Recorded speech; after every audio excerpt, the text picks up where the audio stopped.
welcome to the Montgomery County Council. We're so pleased to begin today with a proclamation and recognition of Arjun Krishnan by Councilmember Rice. Councilmember? Thank you very much, Mr. President. And at a time in which we've seen death strike across this country, it is important to talk about the stories of families.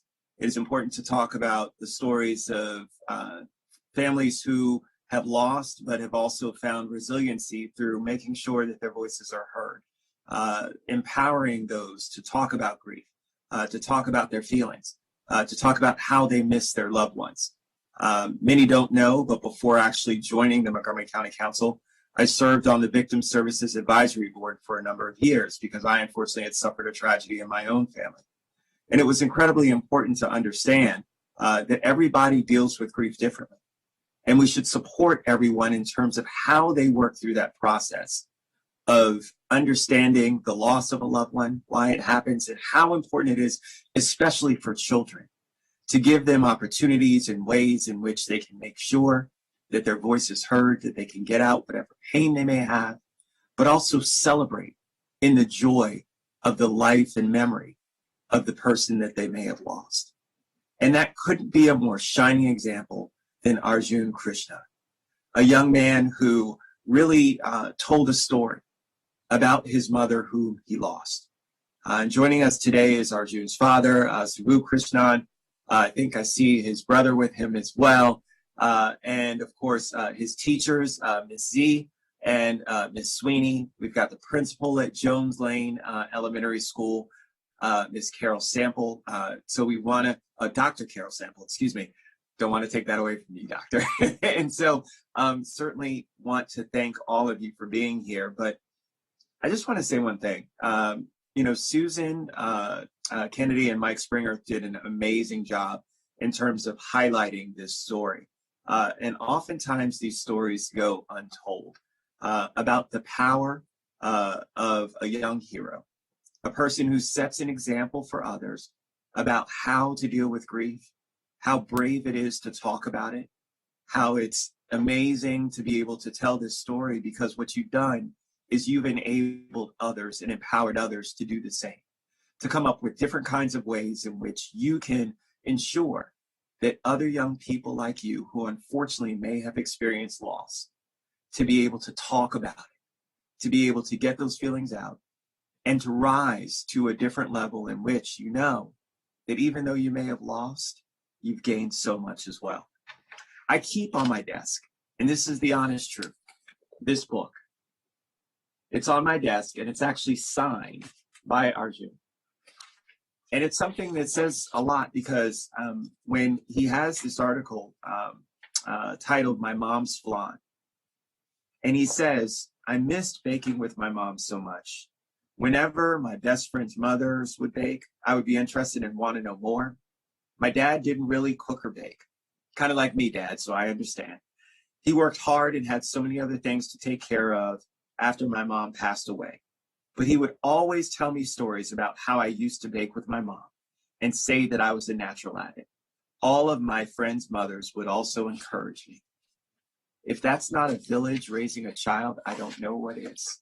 And so it really is, again, a heartwarming story to talk about resiliency, to talk about our young people using their voice to not only help themselves, but help others as well. We'll now take a look at the video produced by Susan Kennedy and Mike Springer.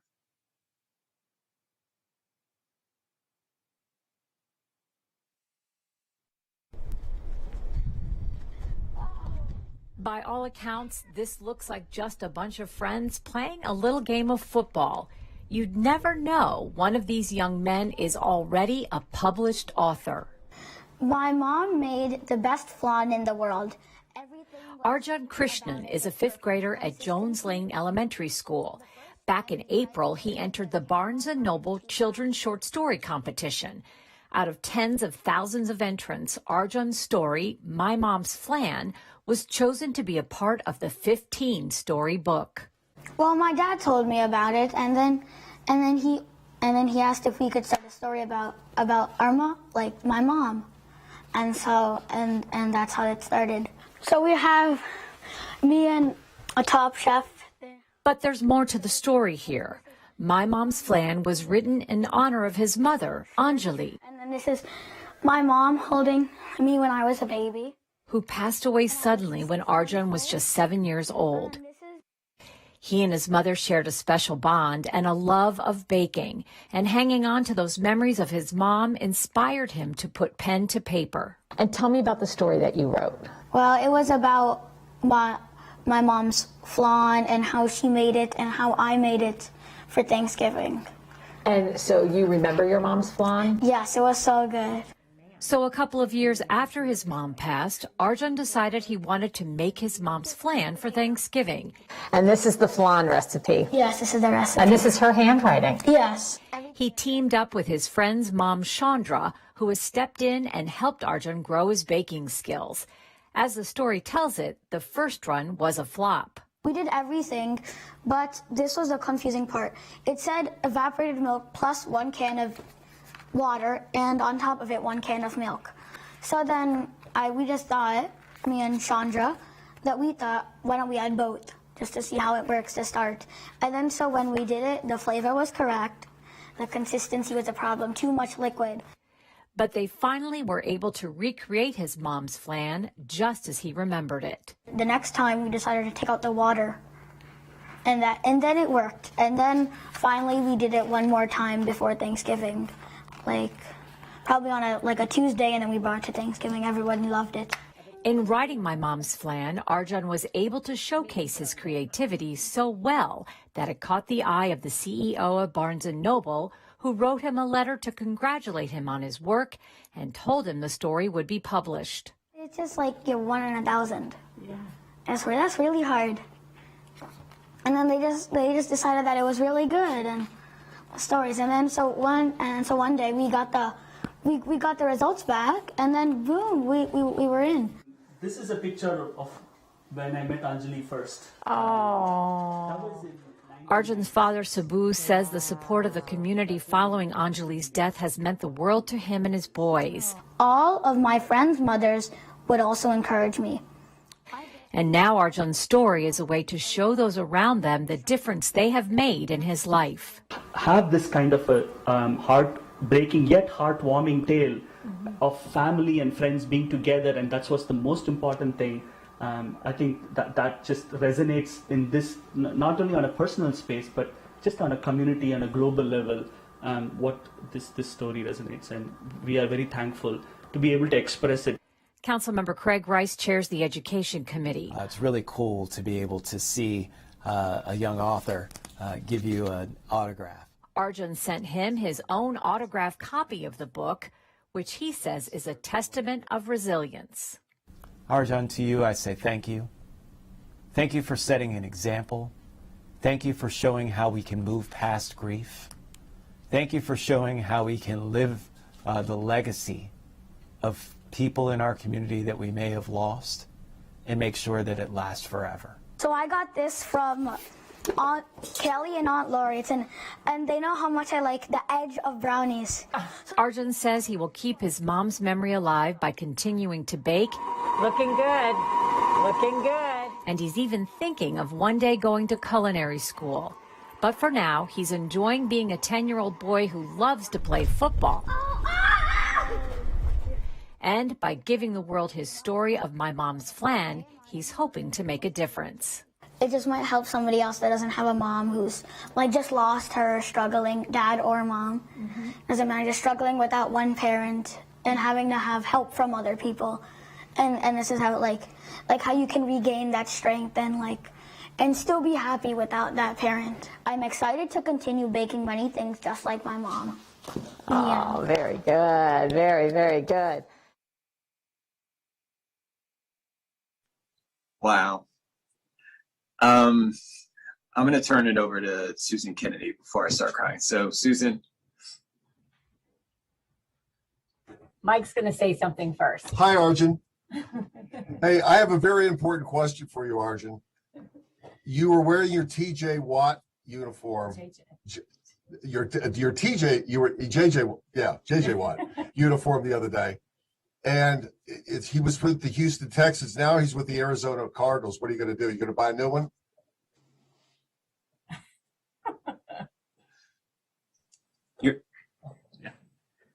You're gonna buy, yes, we're gonna buy a jersey. I don't know, maybe. Because that's the most important thing. You got to get that. You got to get an autograph from him. Congratulations, Arjun. Thank you. Okay.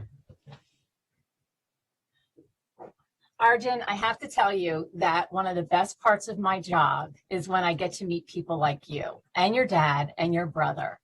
And I can't tell you how honored I am that we were able to tell your story and get to know you and your brother. And you made me feel so lucky to know such a smart young man who's going places and who's teaching others about learning to live with loss. And that's so important. And you really are a shining star and a wonderful example to all. And I am so glad you're my friend. Take care. Thank you. So Arjun, young man, a master of openness and optimism, a person who encourages us to remember that we can still hold on to the memory of our loved ones while still moving on past grief. For a person who's resilient in the face of adversity and grief. Thank you, sir, for sharing your story. The floor is now yours. I have some thank yous to make. Thank you, council. This is an honor. And my thank you, JLS teachers, especially Miss Z and Miss Sweeney for teaching me. And thank you, Tyler and Chandra, for helping me bake my flan. Thank you, the JLS community and friends, for helping me get through my grief. And thank you, Susan and Mike, for making a video. Arya has something to say too. He's in first grade at Jones Lane Elementary School. Thank you, Miss Z, for being the best teacher. Hear, hear. And that's truly a great way to sum up what it is. I wanted to, because I see that we do have 1 minute, I wanted to just give an opportunity for Dr. Sample. You are the principal at Jones Lane Elementary, if you wanted to say a few words about your great student. Thank you so much, Councilman Rice. This was indeed an honor for me to attend the ceremony and to acknowledge our fabulous student and a terrific family. We know what they have been through, and we are so proud of the work that Mr. Krishnan has done in supporting his boys. And we are thankful to the entire County Council for making this possible. Thank you all so much. It's been quite an honor. Well, thank you, Dr. Sample, and thank you, Ms. Z and Ms. Sweeney, for being shining examples of the great roles that teachers play in our community with our children, continuing to lift them up and empower them to do great things. So, our proclamation: whereas the gift of writing and storytelling can inform and educate, it can also capture treasured memories and the emotions they invoke that preserve and honor our loved ones that have passed on. And whereas cherished keepsakes, such as a mother's special family recipe, preserved through generations and recreated by her child to remind him of her love through her special culinary delights, can also be a powerful connection to a loved one and way to honor her and keep her memory alive. And whereas Arjun Krishnan utilized his writing skills and his baking skills to honor the gifts of his mother, who suddenly passed away when Arjun was 7 years old, by recreating and sharing his mother's flan. And whereas Arjun was selected from thousands of entries as a winner of the Barnes & Noble's Children's Short Story Competition, and is now a published author of My Mom's Flan. And through the power of his story, celebrates both his mother as well as the support of the community in encouraging Arjun in his culinary pursuits.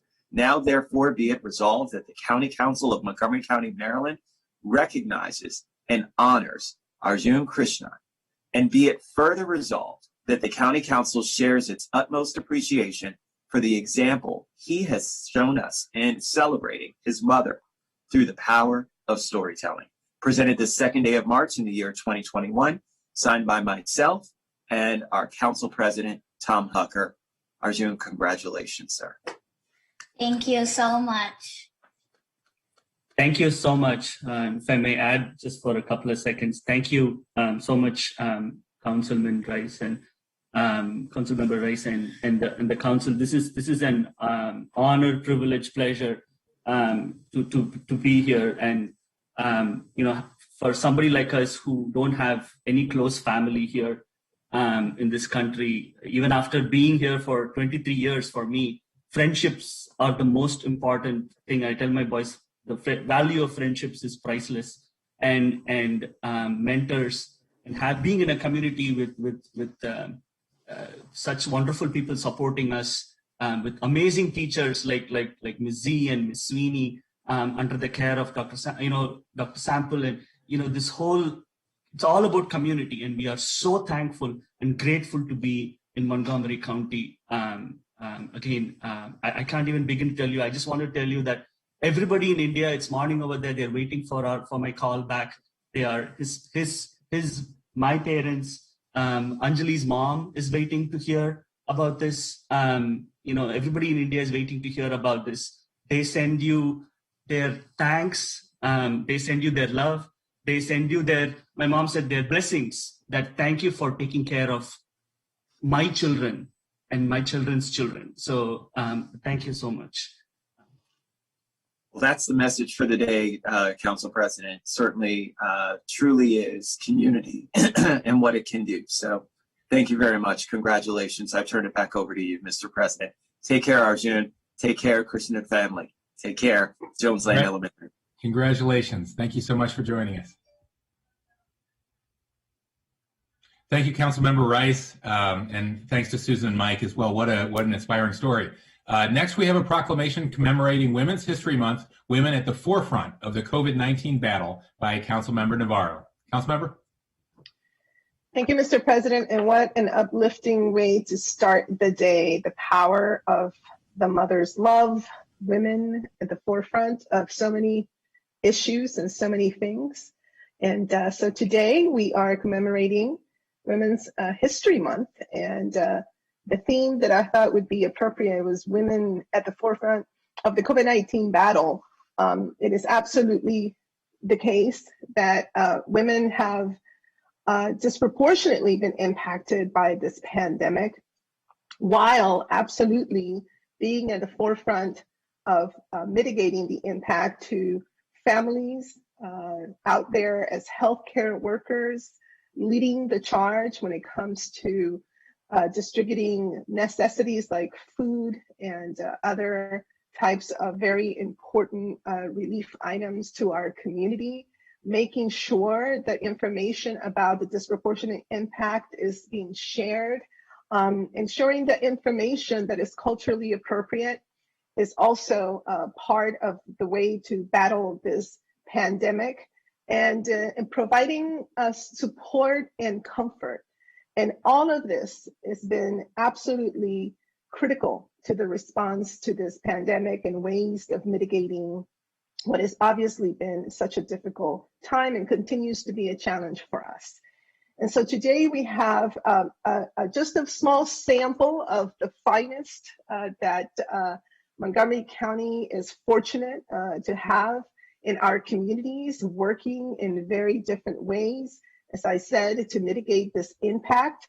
And so I will first read short bios of these amazing women. Then I will read the proclamation, and then they will have an opportunity to make brief remarks as well. It was very difficult to just select a few, but I think it is representative of what women in Montgomery County have been doing so well. So first, I'd like to introduce Dr. Ana Maria Izquierdo, who is the Executive Director of Care for Your Health, a nonprofit that provides high-quality primary health care to vulnerable, uninsured, and underinsured seniors from communities of color. Dr. Izquierdo was also among the Latino Health Steering Committee members who helped launch the Por Nuestra Salud y Bienestar initiative. Then we have Dr. Claudia Campos. She is the President and Senior Sexual and Reproductive Health Consultant for Centro Integral de la Mujer, SAI Mujer, Integrated Women's Center, and for more than 25 years, she has worked tirelessly to defend and promote women's rights in the Washington, D.C. metropolitan area's Latino community.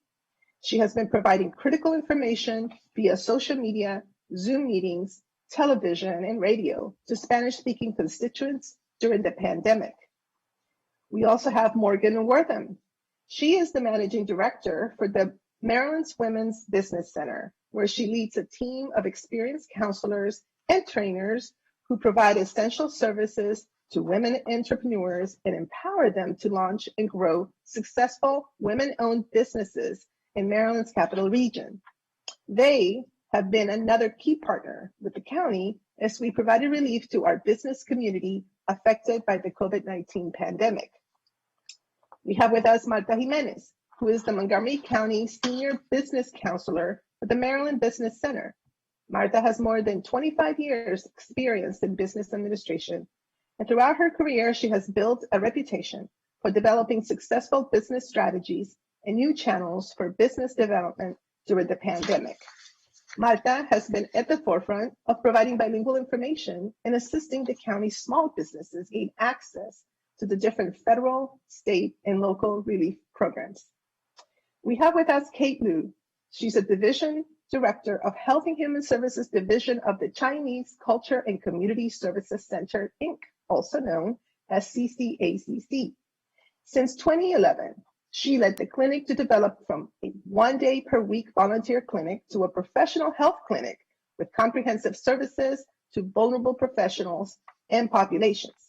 This clinic has been instrumental, along with the rest of CCACC's effort in delivering food and masks, home care, online classes, donation of PPE, and setting up various hotlines for special services, which have reached thousands of needy residents during this pandemic.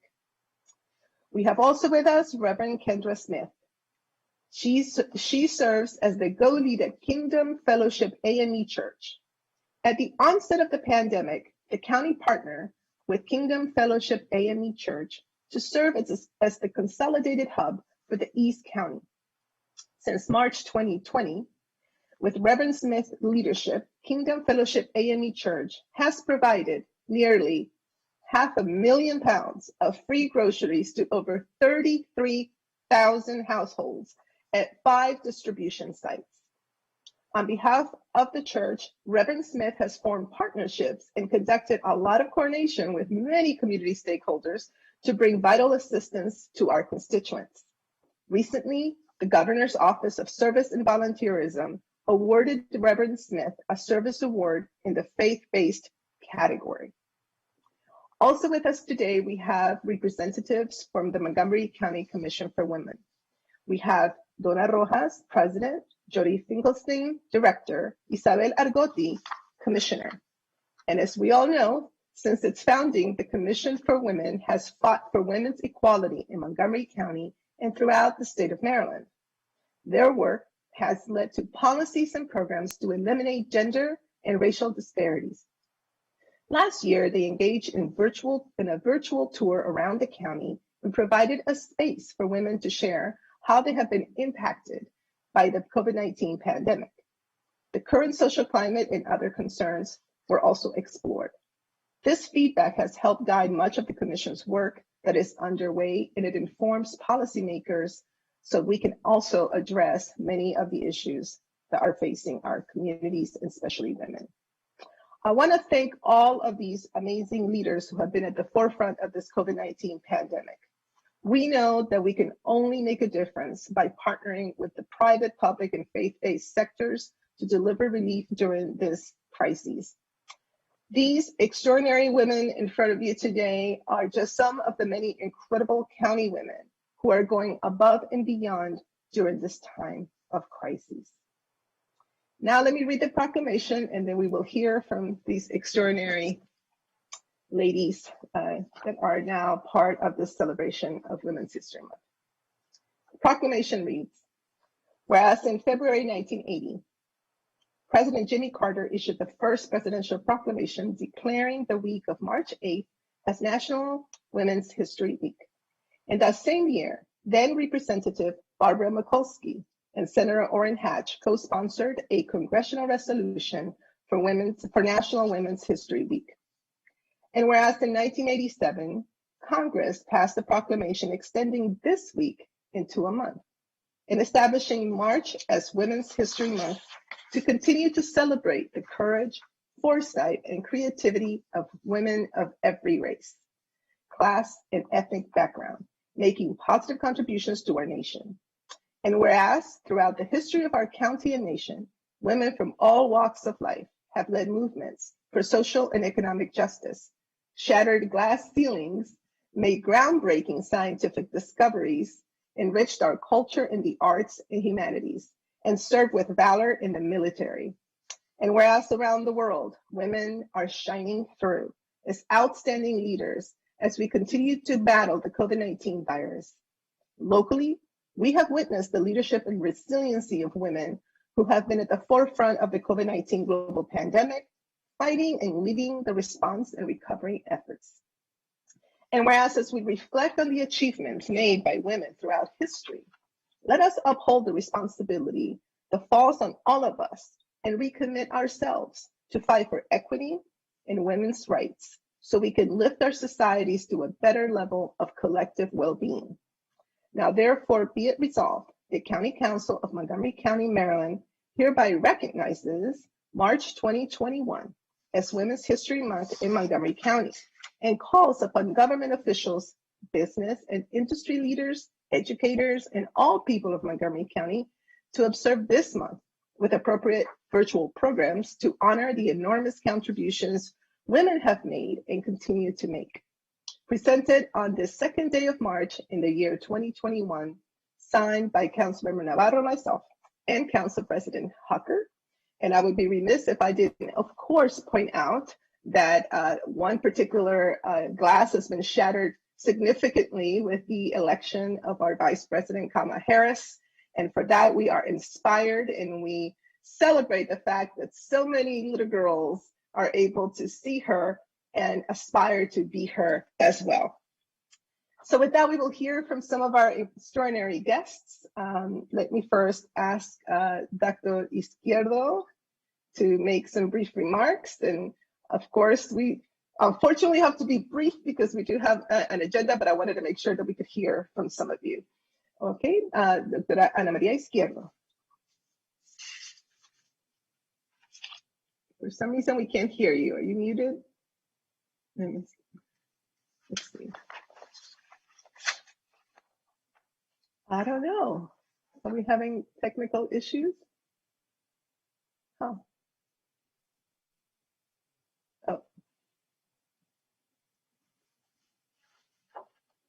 How about, Dr. Maria Izquierdo, how about if we, let's see, maybe she's trying something else that might work. Let's see. Hear me now? Yes, we can hear you now. Okay. So thank you very much. I just want to say, you know, after many years of working in the community, there's a point in your life where you just cannot keep asking people to do things, and you just surround yourself by people that care and run ahead and do what must be done. But this cannot happen without all these people surrounding us that really care. And my team at Care for Your Health, I just, you know, went to them one day and say, hey, there's a pandemic. We need to go virtual. Can we go virtual tomorrow? And they stood up and made it happen. And then like, whoa, we need to go and make sure that people get vaccines. They need an order. How do we get more people in the clinic so they can get orders? And they made it happen. And then the next day I was like, we need to test people. And, you know, 7 months later, we have tested 23,000 people. So it's about having a vision, but surrounding yourself with people that really care and allow us all to make it happen together. So thank you very much. And I look forward to working with you all to make good things happen. Oh, thank you so much, Dr. Izquierdo. Doctora Campos. Oh, you're also muted. Ahí está. Ahora sí. Gracias, Nancy. Bueno, good morning to all, and would like to wish all women happy International Women's Day.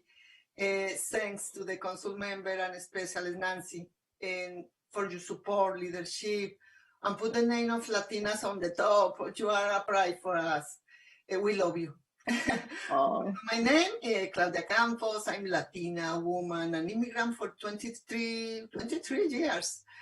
I'm a mother, grandmother, the two beautiful grandchildren, Lucas and Valentina, wife, friend, and proud to be Latina and Colombian too, Colombianissima. I'm happy to live in Montgomery County. This year was a really, really difficult year, but for Latinas USA, for the Centro Integral de la Mujer, and my partner in this dream, Angela Franco, and the woman that we represent, is an honor and a responsibility that we receive with gratitude. Thank you so much, because this motivates us to keep working very hard. In this pandemic, our mission becomes more powerful because our Latina women stand on the front of line of the COVID-19 crisis as healthcare workers, caregivers, community organizers in combating the pandemic. The crisis has highlighted the importance of our community work and contribution, but also the disproportionate burdens that women carry. For them and with them, we will to continue to advocate for a life with more equality and the community families more healthy. Latinas USA, more than the organization, El Centro Integral, El Círculo de Mujeres, her history, more than an organization, is a women's movement that we believe in better world for the present and the future of our girls. We need juntos, together, we can. Thank you, thank you, thank you. Gracias, gracias. Thank you so much, Kendra Campos. Morgan Wortham from the Maryland Women's Business Center. Good morning. And thank you, Councilperson Navarro. So we are so glad at the Maryland Women's Business Center to participate in this. Really, there's no better day than today to really highlight and recognize the work of women entrepreneurs in our community. Of course, we at the MWBC, we work to empower small businesses and women entrepreneurs to grow, especially in our region in Montgomery County. Annually, we help about 1,500 women, a lot of them primarily here in Montgomery County, and we really work to help them achieve economic growth through our entrepreneurial training, access to funding, particularly in this time, PPP and other federal loans, relief funds, and also through strategic business counseling, thanks to my wonderful counselors, especially Martha. What we're committed to at the MWBC is serving all women in our region, but we do have a particular focus on our women of color, primarily our Hispanic and Black entrepreneurs. And we make sure that we're able to serve everyone. And we also work hard to continue to grow some of our existing programs, particularly during this time, our childcare industry business program. And we work to help our local family home-based childcare centers to stay open and to continue to sustain and grow. As we know, they're critical to our economy at this time. And we do this, and we're so thankful for our elected officials and also the support from our sponsors, SBA, and of course our other local funders, county and local government. We wouldn't be able to do the work that we do without these supportive efforts and your help to achieve this.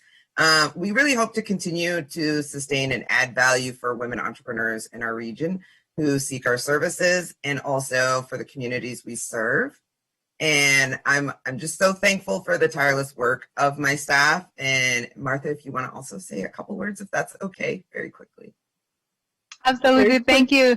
Very quick, thank you, council member. So it's a great time for me to have this, couple seconds with you because we used to work together on the field. So today we're just celebrating a good time. Just like a summary, we used to say, so Women Business Center is like the hospital for the business. and have the same feeling that the healthcare providers. So we are just struggling, but helping these people to pass this pandemic. They are not alone, and we are here thanks to you, council member, and thanks to all of you. Please just let the community know they're not alone. We are here for them. Thank you. Thank you so much. Ms. Kate Liu. Good morning. It's such a great feeling of being among so many great people in the county. I'm so moved. The only thing I didn't have is a napkin by me. It's so moving this morning.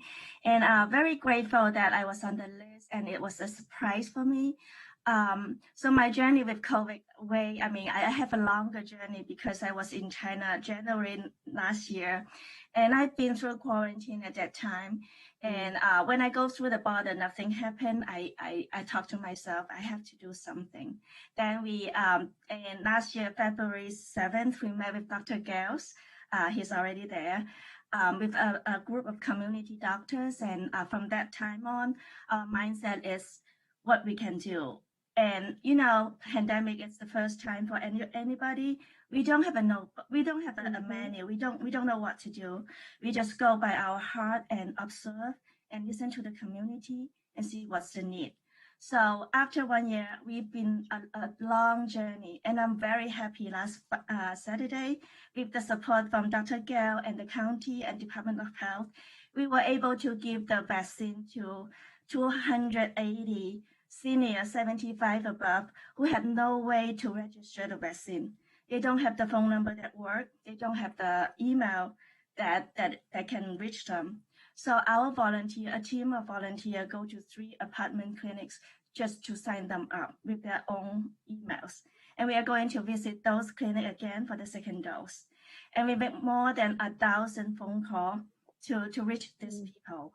And in 3 days, we gather a group of 50 professional volunteers to give the vaccine. And I'm proud to report that we didn't waste one single dose.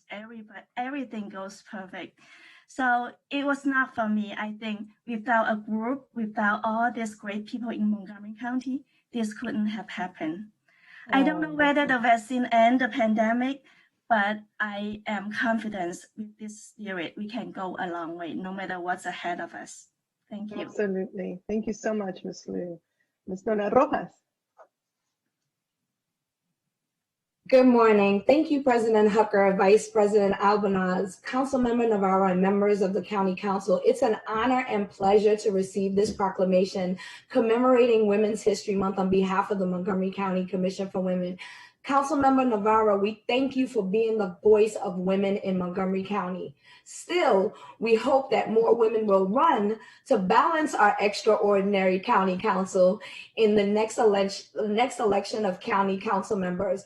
Gentlemen, you know we appreciate the hard work you do, but we need to ensure that the council reflects the community in which women make up 51.7%. When we open our Montgomery County history books, we see women stepping up and leading the way. Women like Lavinia Ingalls, who in 1930 became the first woman from Montgomery County to be elected to the Maryland House of Delegates, and Odessa Shannon, the first African-American woman elected to the Montgomery County Board of Election. In the future, when we open our electronic history books and look back, we will read about the monumental role women played during the pandemic and how much they endured. History will recount how Montgomery County women served on the front lines of the COVID efforts. They became instant teachers, ensuring that their children did not fall by the wayside during the pandemic, and they shifted their entire lives to guarantee their families were taken care of and safe while holding down full-time employment. Montgomery County women make it happen, but we will not forget to thank our male counterparts who support us. Thank you again for this opportunity. And as I like to say, women, we rock. That is true. And last but not least, we'd like to hear from Reverend Kendra Smith from Kingdom Fellowship AME Church.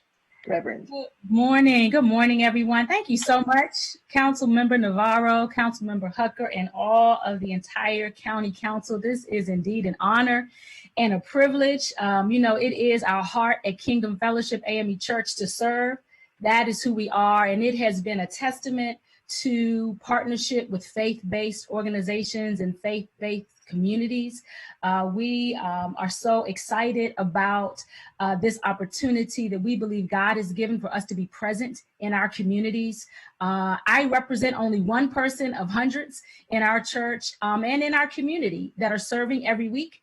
We serve every week and have been serving every week since March. So we're coming up on a year of serving every week. We started out serving on Saturdays at East County Community Recreation Center, and then we evolved into 5 and 6 other locations. And it has just been a great journey to partner with all of the many organizations that we work with in Montgomery County, too many to name. This work is much too big to do alone. And so our heart is for collaboration and partnership in mobilizing people to serve. So many people want to get involved.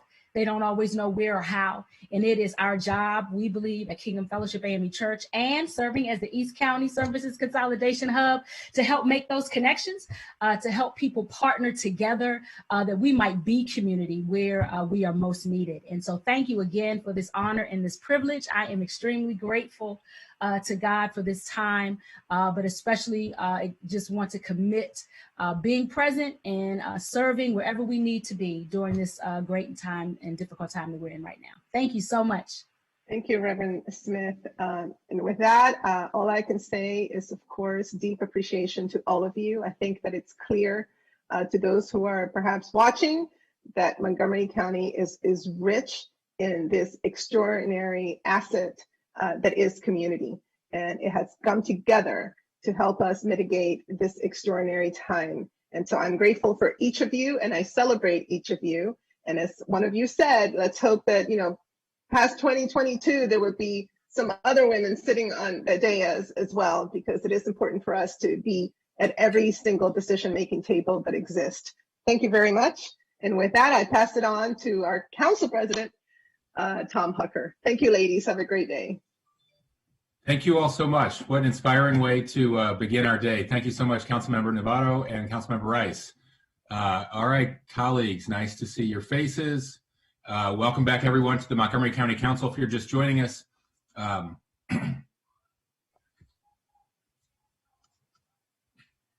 Clerk, we can begin with general business. Madam Clerk, do we have any announcements, agenda changes, or petitions? Yes, good morning. Good morning. The council has an addendum. Under general business, correction 2C, action, approval of closed minutes, February 4th and 9th, 2021, and a correction to the consent calendar 5C, introduction, supplemental appropriation to the Montgomery County Public Schools FY21 capital budget and amendment to the FY21-26 capital improvements program, $216,204 for planned life cycle asset replacement, MCPS, source of funds, qualified zone academy bond program. The council also has an announcement. The council is seeking applicants for a partial term on the Public Election Fund Committee. The deadline to apply is March 10, 2021 at 5 p.m.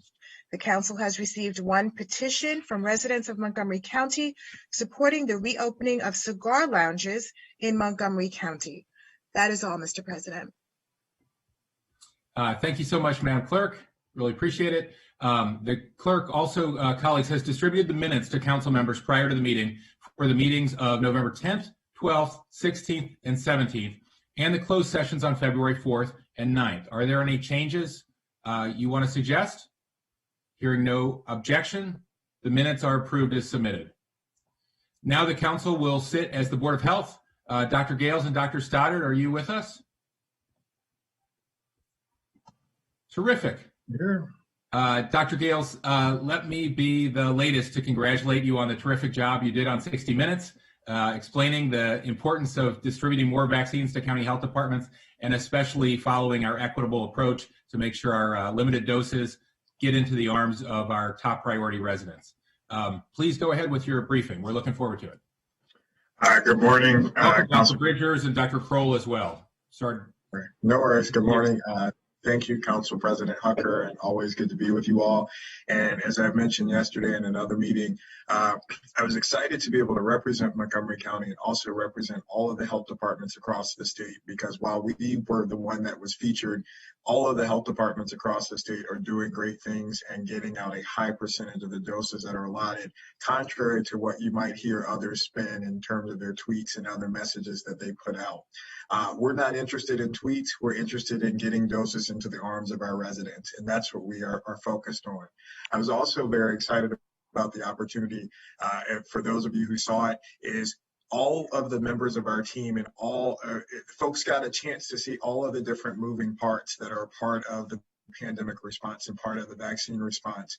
And it's very easy when we are critiquing systems and trying to improve systems and recognizing and acknowledging the failures and the gaps in those systems, to lose sight that there are still a lot of people who are working really hard to execute all of the different things that are in place. And so I was excited to see a lot of members of our team and the staff have an opportunity to be featured, and hopefully folks at home understand that while there are frustrations, there are a lot of people who have been dedicated throughout the pandemic and continue to work really hard in terms of delivering that response. So excited that that got to be a piece of the story as well. And we're hopeful that the story moves the conversation in a meaningful way so that we can put aside the politics and put aside the pettiness and actually move to creating meaningful solutions to addressing the needs and frustrations of our constituents across the state.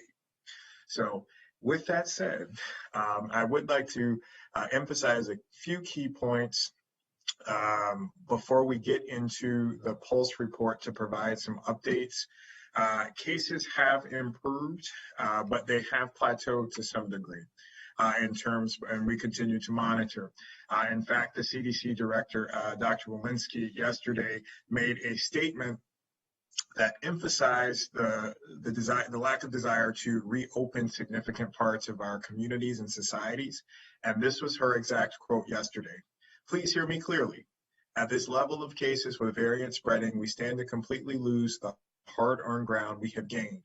Now is not the time to relax. Now, we will continue to monitor those trends as we've talked before. I'm sure you're getting lots of email traffic. I'm getting lots of email traffic to talk about what we can reopen and how quickly we can do that.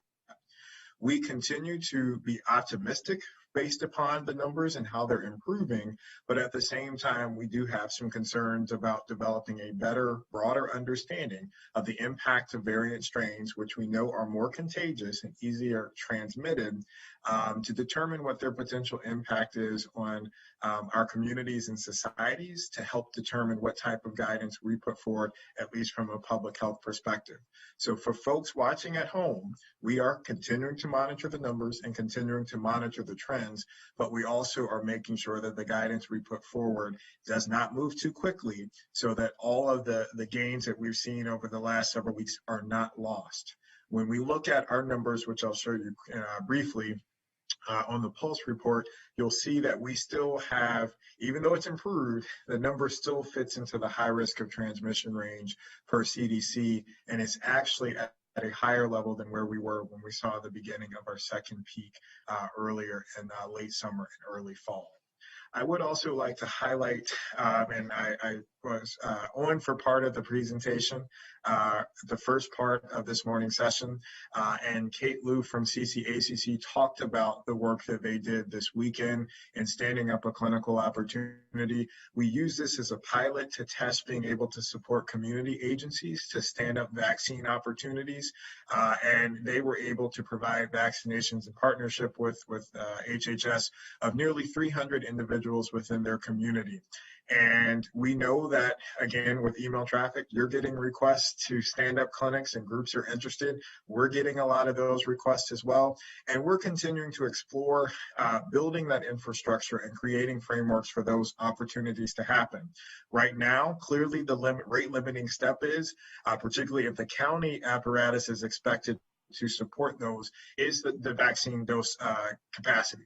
And we're hopeful that as that capacity increases and we get more doses, that we would be able to potentially identify other candidates to be able to create similar opportunities to provide vaccine opportunities for individuals who have had challenges and obstacles to getting vaccines, whether it's due through access to the registration portal or access to other information and transportation that would make it difficult for them to access. So I will pause there and go to the Pulse report.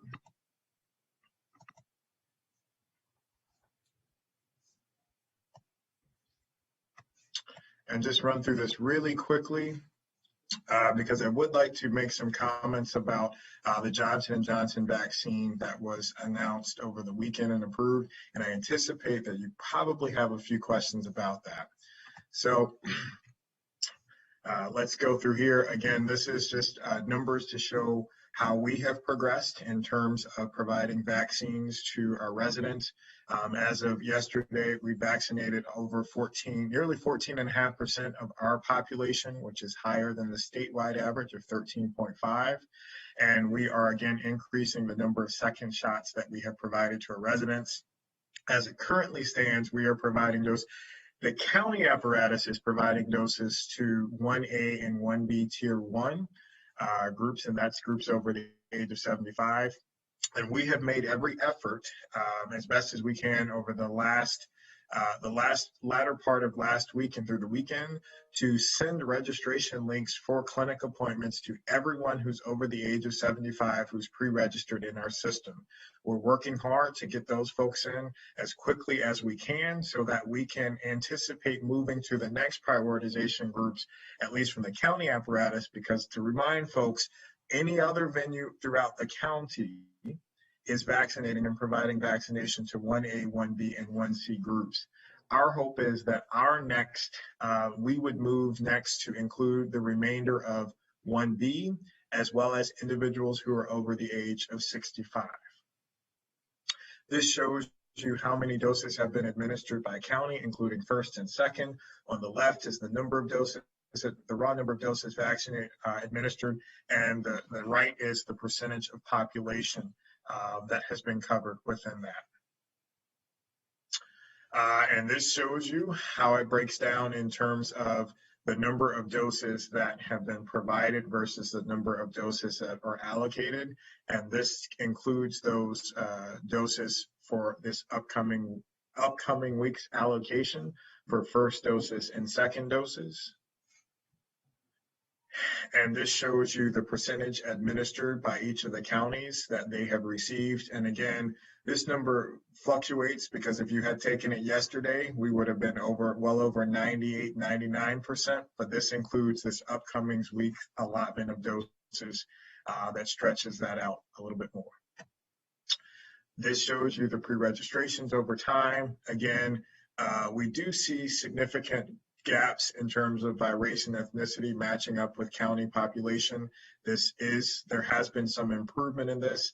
And I want to take up this advantage and to say this, I know everyone is working to look at opportunities to stand up clinics and vaccine opportunities and partnerships. We support building that infrastructure, but we really need folks' help right now is getting people pre-registered. That's where we need folks engaged right now, whether it's getting them pre-registered and through phone systems or all those different things and reaching out to community folks to help them get there. So to all of our community partners, we certainly support efforts to look at exploring how we can partner delivering the vaccine, but we really do need your assistance right now in your leveraging your community networks and partnerships to get people pre-registered, because when they're pre-registered, we have their information and we can send them links when we move to those particular groups.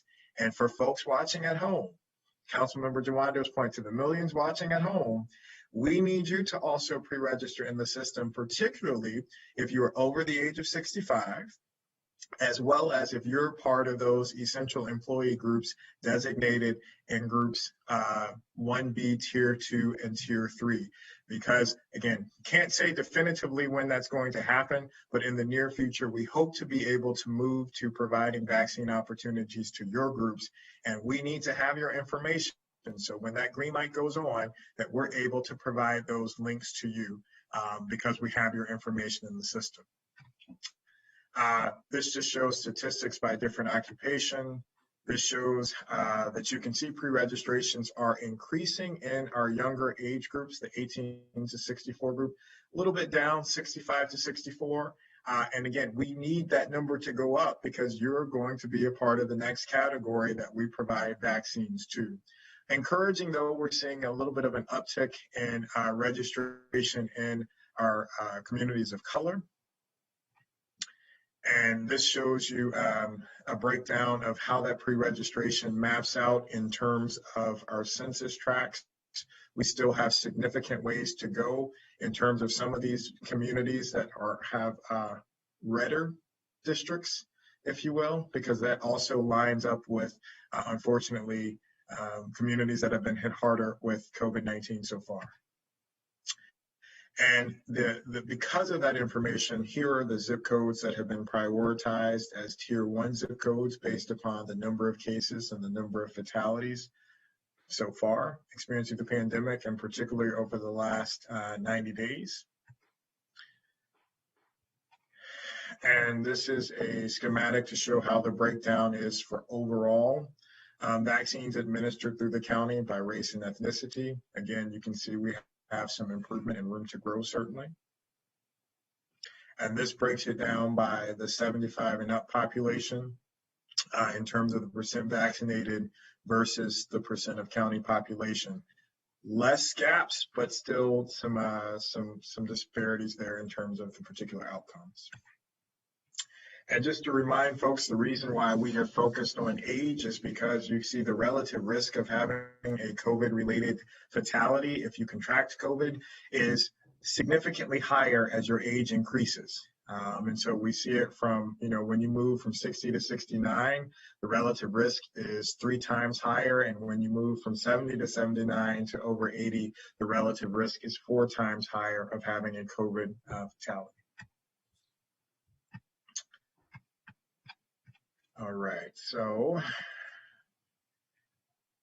the last thing I'd like to highlight and spend some time talking about, and I know I'm taking up a lot of time today, but I think these are important issues to address to level set expectations for our residents. And I'm anticipating some of the questions that you all may have. Yesterday, over the weekend, the 3rd vaccine candidate produced by Johnson & Johnson did receive FDA approval, and the Committee for Immunization Practices met over the weekend to discuss safety parameters related to the vaccine. They concluded their meeting on yesterday, and as it stands, did not provide a significant number of guidelines, if you will, in terms of how those doses should be prioritized or used. We have not received any formal guidelines from the states as well in terms of how those doses will be prioritized. So we are continuing to look at all of the relevant research data, the clinical data from their research trials to figure out how to best leverage those doses. I know we've already received a number of input and questions and asks about how those doses will be used. I would like to ask you, and I'm anticipating that may be some of your questions. We're working on that right now. We've actually been working on that overnight and into the morning to determine how we will allocate and use the doses that we will receive. We found out yesterday about 12:30 that we would be receiving an allotment of doses of the Johnson & Johnson doses. We have not received those yet. We anticipate we could get those today or tomorrow, and we will be introducing those into our circulation to be used this week. We don't have definitive dates yet, and we haven't definitively nailed down who those will be used with.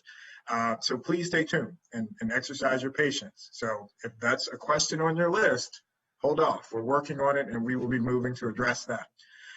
But I did want to take advantage of this opportunity to dispel a couple of myths about this vaccine, because there have been some concerns raised in the community that it could be seen as an inferior vaccine compared to Pfizer and Moderna, and to just kind of get some information out there so our residents understand how this vaccine can be used.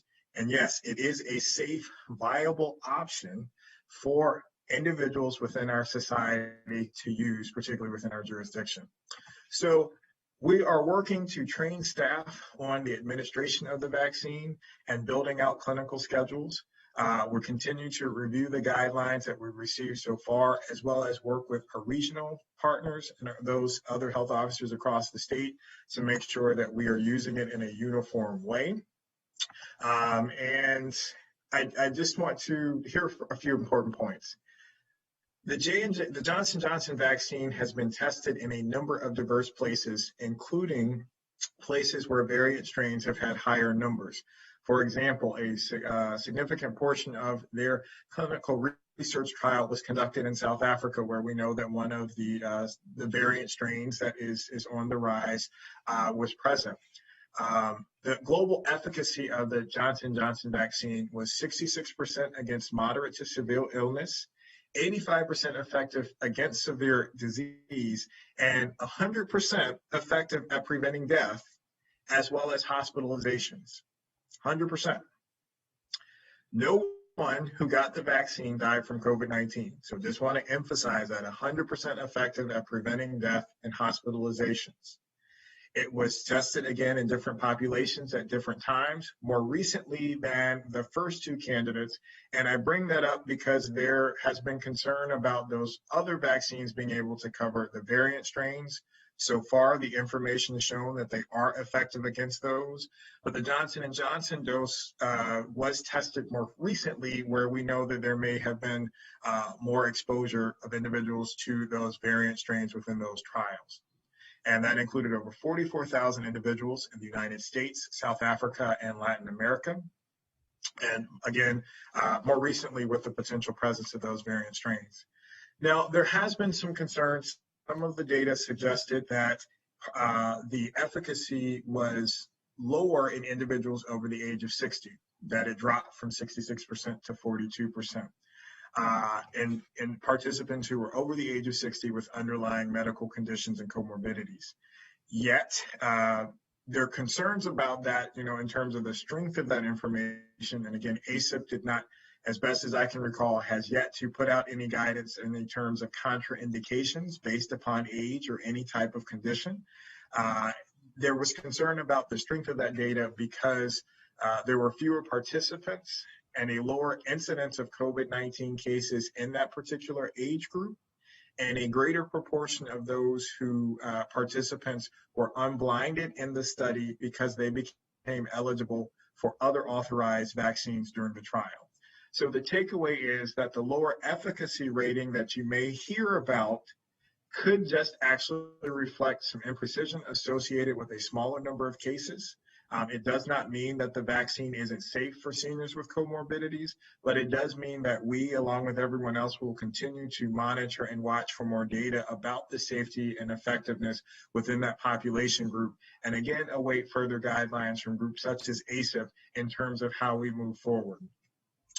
The other point that may be a little bit, there's two other things that may be a little bit different about the Johnson & Johnson vaccine versus Pfizer and Moderna.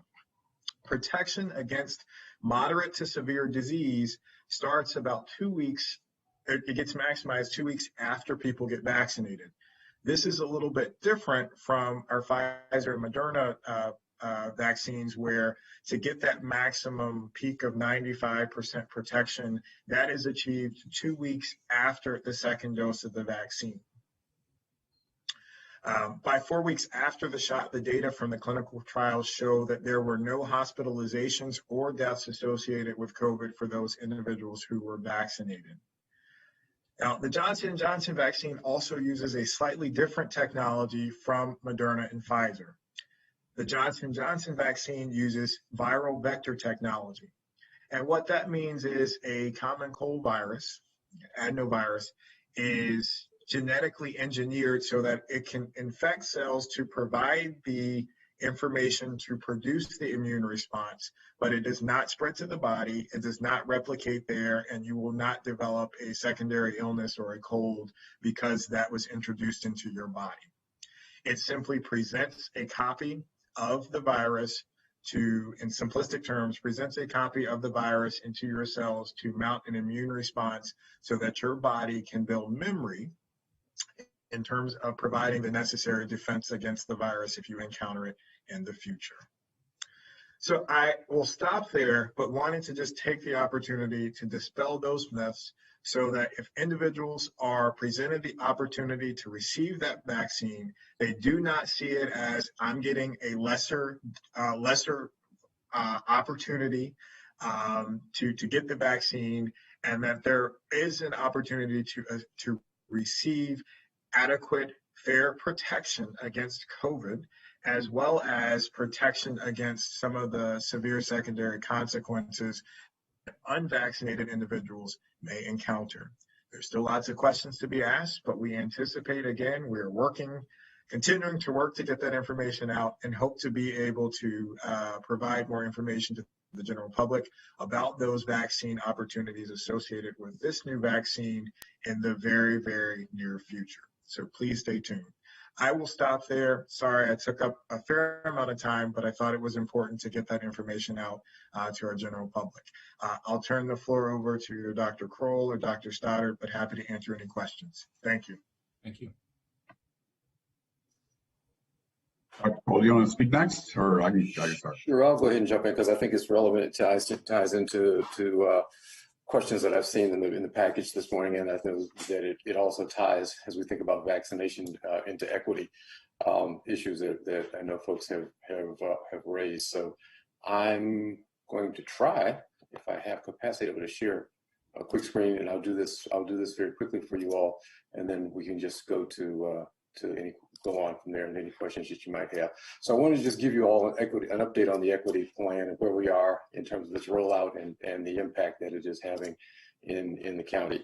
To begin with, just a reminder that equity has started our frame with two things. One is tracking how and where the virus has hit us, looking at zip codes and looking at census tracts within zip codes, and then looking at case rates and death rates by race and ethnicity within those zip codes.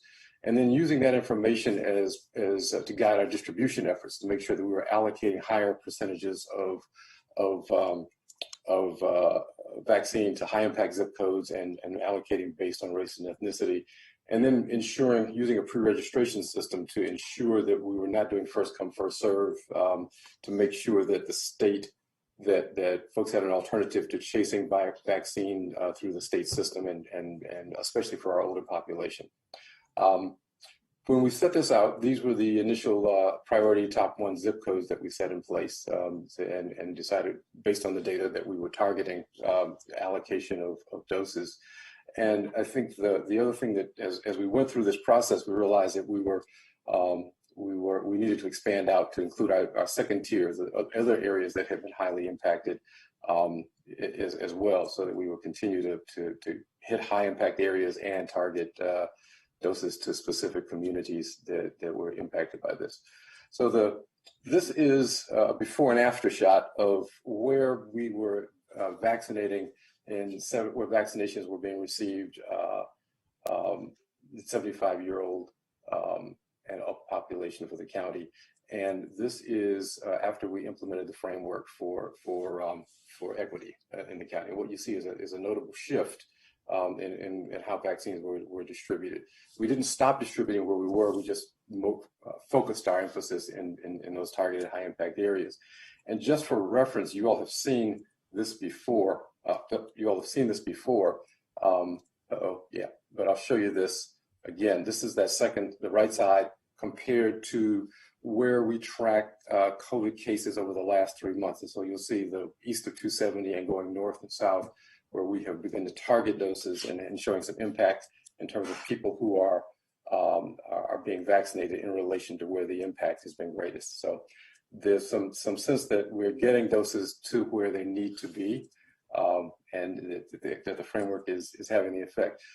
Overall, this is where we are in percentage of folks that are vaccinated by census tracts in the county. And you'll see some areas are farther along than others, but there is some good progression around getting 75-year-olds and older vaccinated in the county. And I think when we look at our registrations by race and ethnicity over time, what we see when we implemented notifications of folks who were invited, asked to come, and that we send invitations out or links out to be scheduled for vaccination. When we went to full implementation, we saw an immediate bump in terms of the folks that were sent out once we implemented the frame.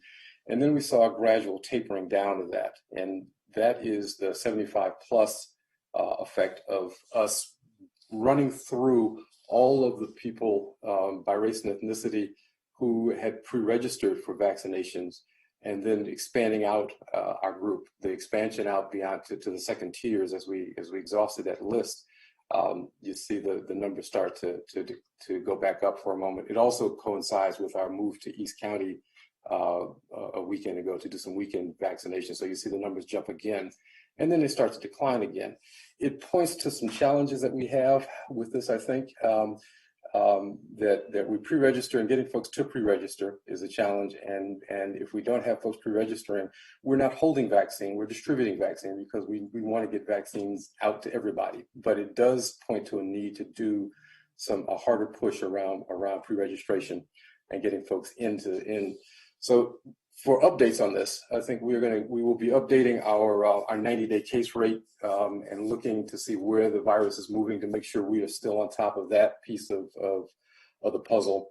And I've said it before, this is a reason for people to continue to get to be tested regularly for the vaccine, for the virus, just to make sure we know where it is showing up in the county. And we'll continue to look at that by zip code and by census tract and by race and ethnicity to make sure we are using that data appropriately in our distribution effort. The pre-registration will continue in the way we have, trying to get folks in so we're not doing first come, first serve, and so that we give people options around distribution. The state, I'm told, is moving to some pre-registration system. I don't know that we have full details around that at this point. But to this last point, I think Dr. Gales has made this point, the expanding pre-registration efforts in the community is vital, and we've got to get the community engaged in this process. We're working with OCP and the community partners and the regional service center directors to try to launch that. We made a personal outreach to the faith-based community last week to get them to do more around pre-registration. There's a pre-registration effort coming up this week with Mount Calvary down in Silver Spring to try to do mass pre-registration of folks to get them pre-registered and so that we can quickly get them scheduled. We're still working on 75 and older, but we're also looking at, we also have a number of folks who are 65 and older that will be moving to in the near future. So we want to make sure they get pre-registered as well so that we can continue to implement a plan that ensures equitable distribution. And the last thing is we are working to close what we're calling the last mile gaps around pre-registration. And that is the large scale vaccinations that we're talking about, making some of those regional like East County and continuing to do that and as we move around the county and identify hotspots, but also doing population focused vaccination. CCACC, I think, is a good example of that. We are working with a couple of our partners to do home-based vaccination so that we can take it to folks who cannot get out. That's a slow effort and it is still dose dependent, obviously, but as we get more doses and we get more people vaccinated, we're working to make sure that folks who can't get to us, we can get to. And then the last one is transportation for those who need it, to make sure that is not an impediment to getting folks to a site. There are some folks who identify that as they pre-registered. It's important for them to do that. We have a team in the department and across the county that is working on scheduling and helping folks to find rides where they really need them. But we're also talking to the community about their capacity to help get folks to registration sites by transportation as needed. And there are some churches who have indicated their willingness to do that and to help us to do that. So that is the quick update on this. I think I'll really stop sharing this in terms of the slide deck that I wanted to share with you. And just to say that there is, as we move we will not stop vaccinating in 75 and older, obviously. We will continue to do that and we'll continue to do outreach to the community to get folks vaccinated. What we really need more than anything, as Dr. Gales has said, I think earlier, is that we need to get folks into the system so that we can manage this in a way that is equitable. Without that, we're left vaccinating first come, first serve, or whosoever will in this system. And we really do need to make sure we continue to target this. So we're going to need all of your help to message that for folks and to help us to do that piece of this work. Before, I think Dr. Gills did talk about us expanding our efforts and talking with partners around their capacity to vaccinate and to offer vaccines in niche places. We'll be working with our minority health initiatives around those issues, but that's putting that in place so that as doses become available, we can ramp up those efforts. We still have to do all the other things that are necessary to get folks pre-registered and get them into a system and to make sure that they are ready for that. So the educational opportunities are going to continue, efforts are going to continue, along with ramping up opportunities in local areas for folks to pre-register and become a part of this system and get ready for it. So I will stop there and turn it over to Dr. Stoddard, I guess. Thank you. I'll limit myself to 5 minutes since we're already about 40 minutes in. Now, obviously, get to questions. Couple additional updates. We continue to work with the state and try to press them to include a mass vaccination site in Montgomery County. At the direction of Mr. Ricci from the governor's office, I've been working with one of my counterparts from the Maryland Emergency Management Agency to try and get some lessons learned from the other statewide mass vaccination sites that we could prepare a proposal to the state. I also did a walkthrough up at Montgomery College Germantown campus to look at that as a possible mass vaccination site. I know the public health team is actually going out there again today to look at that site, because I think one of the things that we discussed doing is, potentially utilizing that site as a county site to illustrate to the state that it's a fully functional opportunity to do a mass site at that same location by showing throughput and flow and all those things in real time. And so we're trying to do some different things to illustrate to the state. Obviously, with the increase that we've seen in doses this week, that's a positive thing. And so, in my conversation with the state, they believe that there is a capacity limit even to the six mass vaccination sites. And so as the state continues to see more doses, they believe that there will be more opportunities to do vaccination sites, whether they're fully called state mass vaccination sites or not. For example, I know the governor is a big fan of the site up at Timonium in Baltimore County. So, if we have something like that in Montgomery County, that it becomes a very easy opportunity for the state to lift its numbers up overall with. So we can continue to work on those efforts to try and get those things taken care of. I think actually I'll go ahead and stop there, and I'm sure some of the other things I was going to update on will come out through questions. Okay, thank you all. This is you're doing terrific work. We really appreciate the update. I was going to ask Dr. Stoddard for the update on the mass vaccination site. So thanks for your work on that. That's very helpful as well.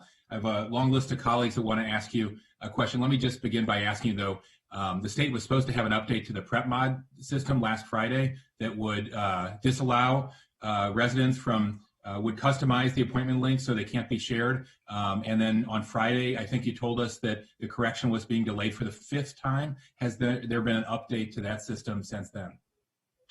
Yes, so we actually got a report this morning that it should be working as of late yesterday afternoon.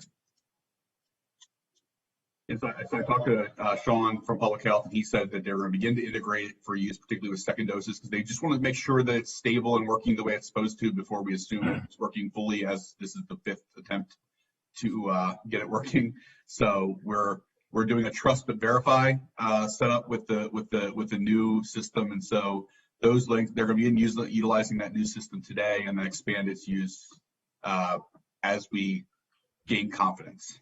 And I tested the system yesterday, and it seemed to be working fine. So we'll, roll it out slowly to make sure we're not having problems with it, and then we can ramp it up. More good news. Hopefully the 5th time is the charm. And finally, let me just ask, since Quince Orchard and Richard Montgomery have been 2 of our county-operated vaccine locations, and the schools have been reopening at limited capacity, what's the plan for those sites? And is there renewed discussion with large businesses like the Fillmore and Silver Spring and others that have offered their facilities? So we have been looking at other sites from the very beginning, particularly to scale up. So the reference to the site in Baltimore County, we've been looking to expand, again, given more capacity We have taken a different approach in terms of having a central location to be able to spread it out and make sure it's geographically accessible across the county, to alleviate any difficulties that transportation might provide, as well as ensuring that those venues are in or proximate to those high volume zip codes that we know have been hit hardest. So I say all that to say that we have been looking at a number of other venues to be able to provide that support as we transition out in those spaces as others come into the spaces, for example, schools, but then also opportunities to scale up and offer larger venues for our residents.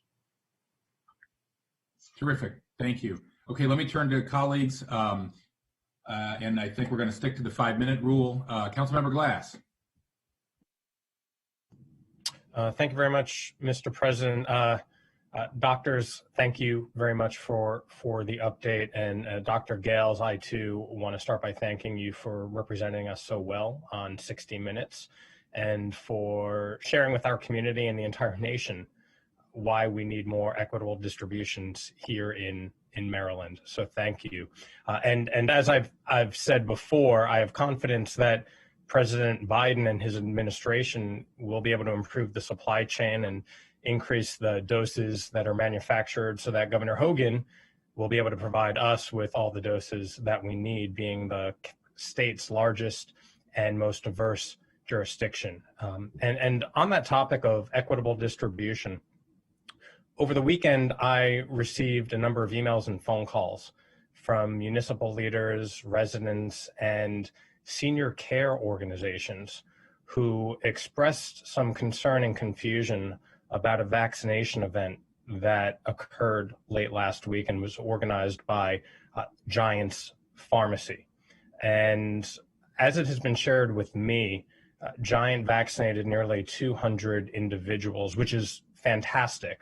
But in organizing the event, Giant took doses from one of its hardest hit stores, the store that serves one of the hardest hit communities, one of our tier 1 zip code areas, and diverted those doses to another part that is not in the tier 1 area. And so Dr. Gales or Dr. Stoddard or anyone, Dr. Kroll, do any of you know anything about this?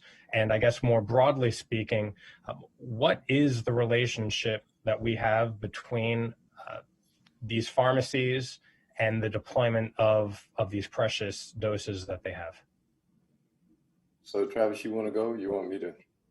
I can start and frame it from the state perspective and set you up to talk about the equity piece, because I do think it's important for folks at home to understand who oversees these and how these processes happen, because I think at the heart, everyone sees vaccine and assumes it's just one big operation. The county oversees this and comes with questions. So what happens is the doses that are provided to the pharmacies are provided directly from the state to those entities. The local health departments and the county, the government entities don't have any say in terms of how those doses are allocated, when they're allocated, how many are allocated, and how those doses are used once they get to that space. We have asked repeatedly that from the state perspective, that in those efforts, working with those pharmacy partners and others, that there be a requirement and expectation of some type of equity framework within that. We do applaud the fact that, the pharmacies are making attempts to form community partnerships to increase access to the vaccine. That's something that I think we can continue to explore and would like to be included in those conversations. Again, we've not been included in those conversations to date. And I know that in thinking to our last session, Councilmember Albornoz mentioned you all sending a letter to the pharmacy leadership so that we can create some opportunities to discuss those partnerships. So again, for the folks at home, the way the retail pharmacies create those opportunities on their own, we didn't have any input into that and insight into that, and so we were notified about that event happening after it transpired. But it certainly does underscore the concern that we have promoted around equity in terms of how those doses are allocated and used, because certainly we do. While we appreciate the spirit in terms of increasing access to it, we want to make sure that it's not just a system of first come, first serve, or there's partnerships that are formed that don't take into consideration those equitable framework ideas. Dr. Kroll. My addition to that is that to your point, we did not know about this process and had no direct involvement in it, and was not aware of that doses had been pulled from one community to one of the hotspots to another, from one giant and a hotspot to another. This looks to my eye like a very successful effort at advocacy on the part of a particular group or community to work with Giant to pull doses into the community. Unfortunately, it had the undesirable effect of affecting equity, of not being done in an equitable fashion and not addressing that. I am a fan of anything that helps us to get doses into our community, especially to our senior community, but it has to be done within an equity framework. And either the state needs to, I would hope that the state would help the drugstores and help them to get permission to do that on a regular basis, and that they would work with us to make sure that they're doing that within the hotspots. So that bringing those doses closer to folks in the hotspots would be a great alternative, because it would add more doses to the effort and align their efforts with what we're trying to do around an equitable distribution. Well, I appreciate that, and also clearly appreciate the collaborative spirit. We want every single person vaccinated, but we also want it to be equitable. And we have had that conversation day in and day out from this dais over the last number of months, and we'll most certainly speak with the chair of the HHS committee and all of you to see if we can implore all of the private pharmacies and others who are providing doses to work with us to adopt our framework as the policymakers to make sure that we do this in an equitable fashion. I would only add, Councilmember, that number one, the pharmacies also get to decide which stores get the vaccine and which don't. And so obviously it's a big, not just who they're giving them to, but which communities they're serving. But I will also add the one unique thing that was in this week's vaccine bulletin. The state sends out a weekly vaccine bulletin that gives some guidance on where doses are going. There was a clear change in the pharmacy allocations to say that they're going to have roughly 50% of the doses going to the pharmacies be available through their stores, but 50% of their doses would be for clinics for vulnerable populations. Now, vulnerable being a definition that was not defined in the document per se, but I think it speaks to the fact that the state is looking to shift its strategy a little bit in an effort to try and address some of these equity considerations. I heard the same thing from some of our colleagues at the state. They're trying to shift to address equity in a more specific way, but it's going to be because there's not a coordinated statewide effort to do this in a really uniform fashion. You're going to have these inconsistencies, unfortunately. So I do agree that we should try and pressure to the extent that we can that they be done and everyone's swimming in the same direction, kind of deal. Thank you. Great, thank you, Councilmember Raymer. Thank you very much. Wanted to just make a brief comment on the regulations issue. I continue to believe we're doing the right thing by holding tight generally. I think keeping at 25% capacity for restaurants, for example. I read this morning that Montana has even rescinded its mask order. There's a lot of craziness going on right now, but we're holding tight. The one exception to that, I think we really have to look at the child care rules. I'm very concerned that our private providers will not endure, and they are a public-private partnership. And so I hope that there's some work going on now to shift us to the state model. And as we've discussed, it is needed. I understand that doing that will allow the hubs to continue to operate in the off weeks when the schools, because a lot of kids are on an A-B schedule, 1 week in the school, 1 week at home. And there's some work happening to find alternative locations, but without these ratios, the schools themselves can't provide those. Secondly, I wanted to just ask if you think we are prepared for the manufacturing surge that's coming. I've been doing some crunching of numbers to try to understand the commitments that have been made at the federal level and then how that could flow down to the county. And I think determined that indeed our residents were correct in their clamoring for more access to the vaccinations in the early weeks of the rollout, we may well have not received, our residents may not have gotten their share of the statewide dose allocation. I'm still trying to understand those numbers. But when we look forward at what has been pledged from the manufacturers, from Pfizer, from Moderna, and from J&J, there is a huge surge that is coming in this month.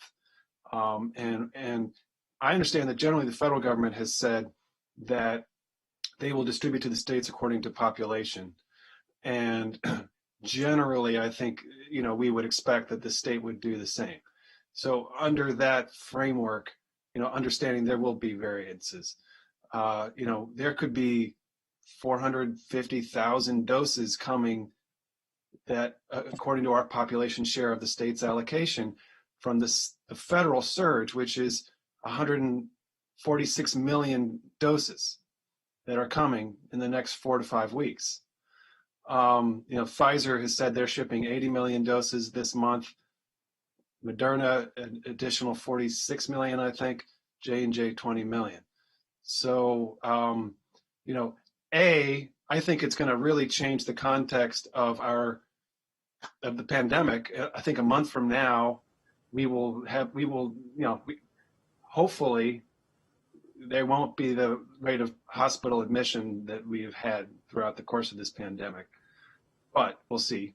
But B, please just share with us what you expect and how you're thinking about this. Thank you.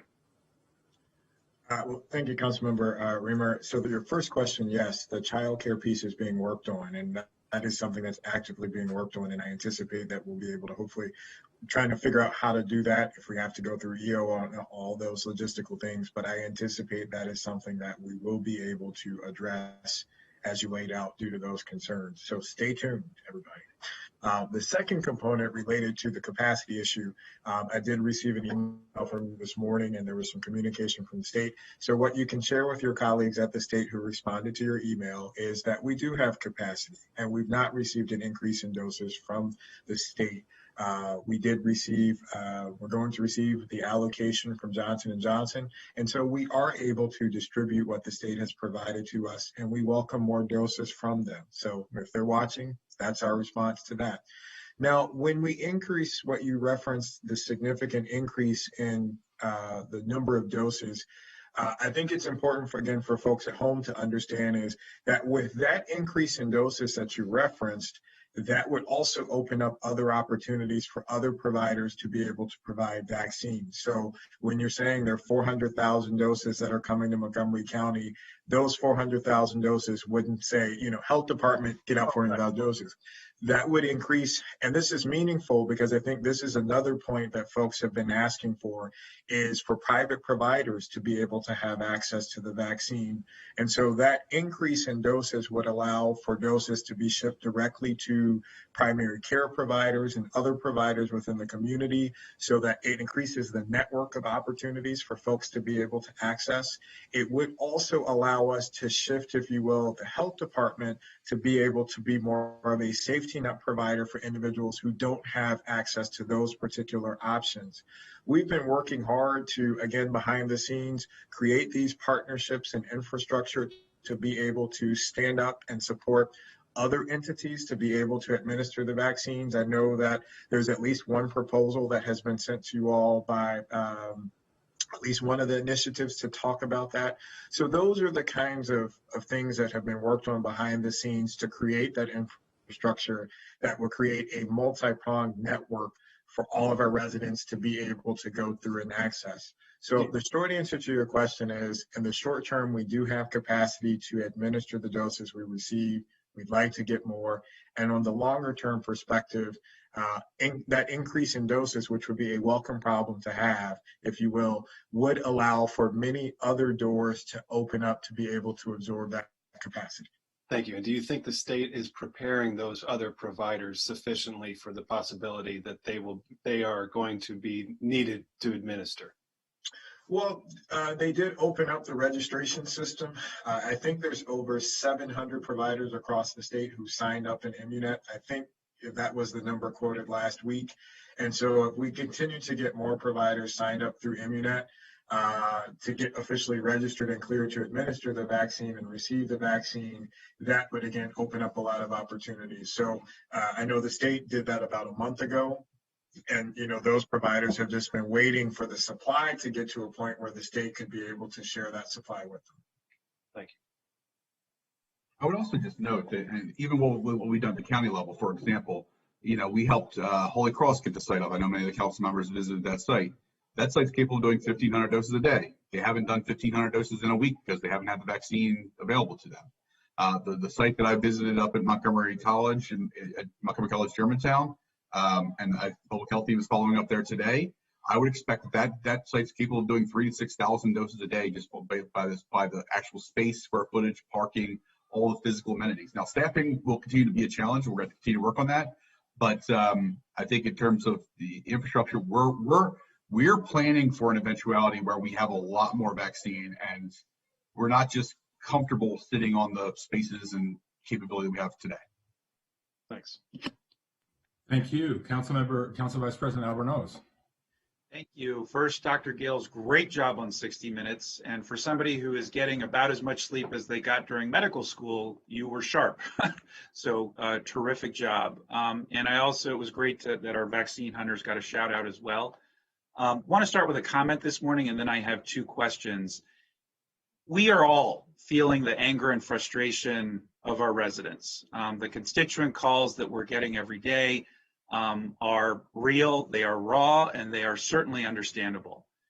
While I can fully attest to the fact that each one of us, especially our Health and Human Services team, is working around the clock and as hard as humanly possible, 24/7, and that's not hyperbole, to make sure that we roll out this vaccination process in a way that's equitable and gets to as many people as possible, as quickly as possible, especially the most vulnerable.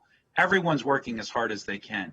And while it's understandable that there is the frustration and anger and disorientation that's out there, it's also important to note that lines can't be crossed.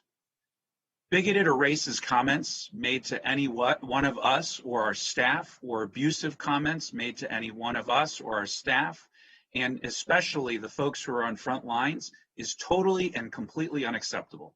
It's morally wrong, and frankly, it makes an already difficult situation somehow even worse. So I urge all of our residents, please continue to contact our offices with expressions of that frustration and anger, and we're going to do our best, as we have been all along, to channel that in a way that's productive and address our constituent needs. But lines cannot be crossed.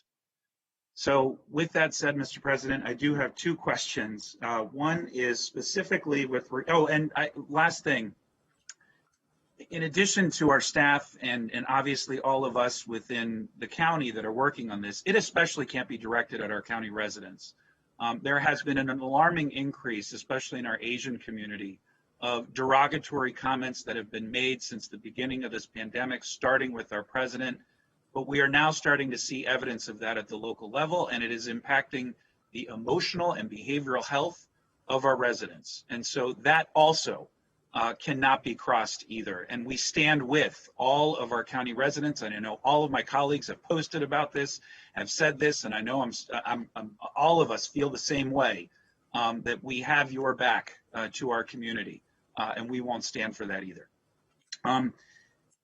On a different note, to get to specific questions, with regards to defining independent living facilities, there understandably is a little bit of a gray area in that there are some facilities that may not technically be specifically designed to serve our older adult community or vulnerable populations, but may organically, by virtue of its affordability or where it's located, have a significantly higher percentage of individuals who are at risk. If you guys could comment on where we are with the definition of independent living facilities and some further guidance that we can propose. I know our colleagues in the Housing Opportunity Commission and others have also brought forward questions, and I know we've been working on this, but just wanted to check on the status. So I can tell you just two things about it. One is that we've been working with the state and our Office of Aging and Disability, Service Area Aging and Disabilities, to identify those 61 or however many number there were of facilities that are designated as senior living communities, independent living communities. But we've also worked with DHCA and HOC to identify places where there's a preponderance, a higher number of seniors living in those facilities, in those communities, so that we're not just limiting our efforts to those designated independent living communities. So we're gathering that information and pulling it into Aging and Disability has been working with public health to identify those communities and to help us to reach out to prioritize them for vaccination as part of our effort. Thank you, Dr. Kroll. That's super helpful. Just two final questions. First, kudos to you and your team and DHHS who have been working with the disability community as well as providers. And I also, once again, want to give a shout out to Dr. Greenberg and many of the other folks that are working so hard on this. As we've been stating all along, and obviously HHS knows this intimately, there's so many individuals within the disability community that don't live in group homes. So I just want to first thank you for working to address the systemic challenges that bears and work on a solution to those challenges. And if there's any way our office can continue to be helpful in that space, please let us know. But there still continues to be a lot of anxiety and anxiousness, particularly within the disability community, on when there will be sort of a system rollout of some sort, or even more enhanced communication than we're already providing, especially the great news that more vaccines are going to be made available. Just want to make sure as we discuss equity, clearly we need to focus on the hardest hit zip codes, but also these communities that have been disproportionately impacted as well. So keep up the great work there. And the final is one last comment to Dr. Gales's point earlier. Yes, absolutely. We're working on correspondence to the leadership of both our supermarkets and pharmacies that are important partners moving forward. We've already gotten some positive feedback from one of those pharmacies, and that will be leading to a meeting coming up, which we will make sure that you are there for and won't schedule if you can't be there, as you as well, Dr. Kroll and Dr. Stoddard. And more information will come. And I also want to give a shout out to our federal delegation, who has been very supportive of our efforts to reach out to our private sector as partners here. So thank you very much, Mr. President. I yield back to you. Thank you so much. Councilmember Rice. Well, thank you. I want to pick up where Councilmember Glass left off, because it was months ago that I, on one of these calls, highlighted the fact of the inequities that posed for our pharmacies and distribution. And so it's no surprise that we're seeing what's happening, and it will continue until there are strict regulations regarding the dissemination. Just a simple mention by the state of saying that, well, you should try and do things equitably and make sure that you're reaching out to vulnerable populations. Well, anyone, and we've heard this from every single constituent who has reached out to us, considers themselves a vulnerable population.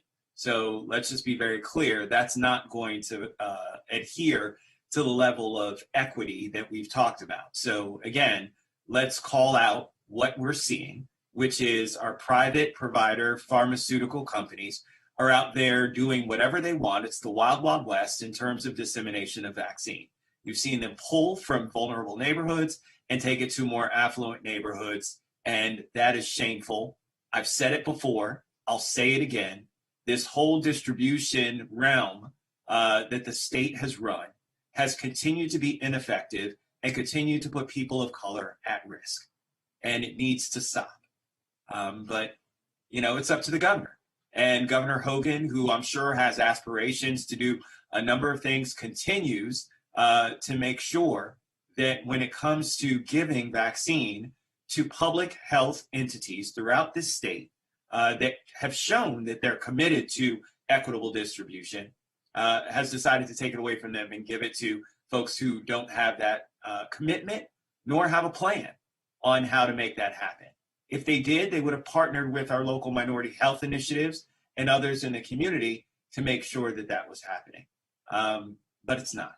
And so we continue to see what we see, which is, to Dr. Kroll's point, a continued reduction in folks, especially people of color and people of low socioeconomic status, registering for the vaccine because they don't think they're going to get it. And we can't continue to blame them for not signing up on a list, thinking and seeing that the fortunate people are always the ones who continue to get the vaccine, and those that are connected continue to get the vaccine, and those that are poor and those that are Black and brown are the ones that continue to be left by the wayside. That is what they're seeing. And so I cannot blame them for not wanting to register for a system that is working against them. And until we fix that, that is one of the stumbling blocks to us making sure that we have people of color, people of lower socioeconomic status registering. Why would you register for a system that seems to be stacked against you? So that's the question I have for Dr. Kroll, Dr. Gales, Dr. Stoddard. What do you say to people who see that everything is going against what they're trying to do, which is to ensure that people who look like them, people in their communities, can get the vaccine? You know, I think I am maybe preaching to the choir a little bit around this, Councilmember Rice, but would say that a couple of things. That the system in terms of health outcomes is not stacked in favor of the people that we're trying to reach is nothing new. That folks have known this for years, and this has been the case. We've been talking about this for a year or more in this throughout this pandemic and before then, especially related to health disparities and health outcomes and access to affordable care. I think that the challenge we face right now is that we have folks in the community who are who weary, who don't know where to go, who don't return. We've had a confusing system that has been created throughout this process, not just by the state, but certainly the initial rolling out of vaccines was contributed. The confusion was contributed to by the federal as well as the state level around this, and there's still some continuing confusion around it. My message to folks is that, look, do not want Black and brown people to be the last people in this county who are not vaccinated and who are still getting ill and dying from this virus. Our commitment, the county's commitment, the people on this council, the people in HHS, the people who are working on this across the county, the commitment from the second floor and the county executive is to do this in an equitable way that gives them a chance to get into a system that guarantees that at some point they will have a dose of vaccine with their name on it that won't be stolen because somebody came along and pre-registered and on a first come, first served basis and pulled it out. We are fighting uphill. That is clear. I mean, the system has been uphill, so we're fighting uphill, and folks have to join us around that. I think there are a whole lot of issues. I don't think we have a lack of people who want to get registered. I think we've got a lot of confusion, and I think we've got to work doubly hard to try to get that message out to folks. And I think the last thing for me is that there's a need for our community partners, our community leaders to really help to double down those efforts and to get folks, not just the voices in this room, but the voices from the community to say, you know, this is your moment to change the historic trend in the outcomes around health equity and access to us. Well, let me just close by saying this. I thank God for you guys, because if it weren't for the Montgomery County Department of Health and Human Services actually committing to doing this, we'd see many more deaths. We'd see many more cases in our communities of color. So thank goodness we have the Department of Health and Human Services, who is partnering with churches like mine, Mount Calvary, to make sure that we're doing pre-registration, and faith-based institutions throughout the county to make sure that we can pre-register folks. But guess what? Just as you said, we need to move the needle faster and harder than it is moving. And until we can get pressure, and I hope, Dr. Gales, that your presence on 60 Minutes elicits some of that pressure to the governor to do the right thing, to the state to do the right thing in terms of giving more vaccine to us so that we can equitably distribute it. And understand that there are people out there in our community who don't want that to happen.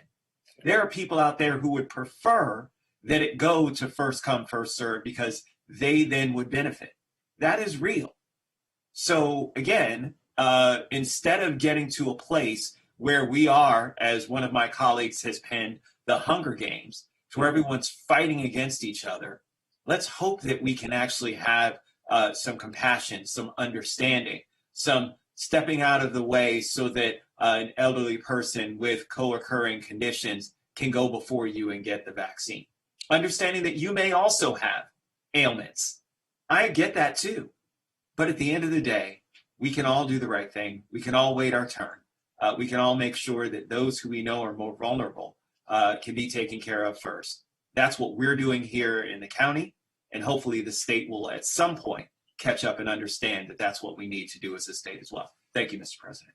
Council member, before you, Council President Hucker, just to say that thank you, Council Member Rice, for the words of support, but want to make sure that the community and knows that without the support of the county executive and around the equity plan, without the council's full support around doing something in an equitable fashion, and the passing of racial equity and social justice laws that you all did more than a year ago now, this road would be a lot harder for us to plow in HHS. So it is collective effort and will that is making this possible in this moment.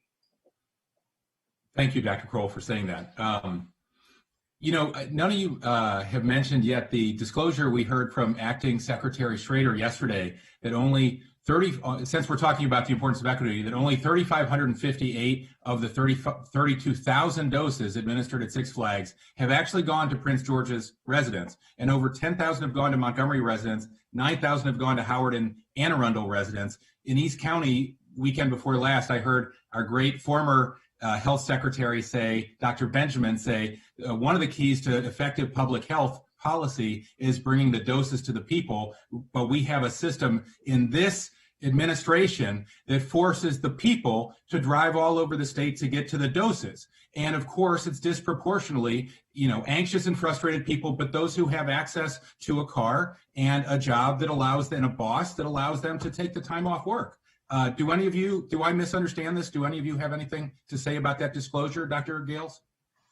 Well, if you'll allow me a second of privilege to indulge in this, because that's what I was going to bring up. What's missing from the conversation is accountability and effective leadership. And I recognize in making this comment, I may put my job at risk because I'm a state employee, but quite frankly, enough is enough.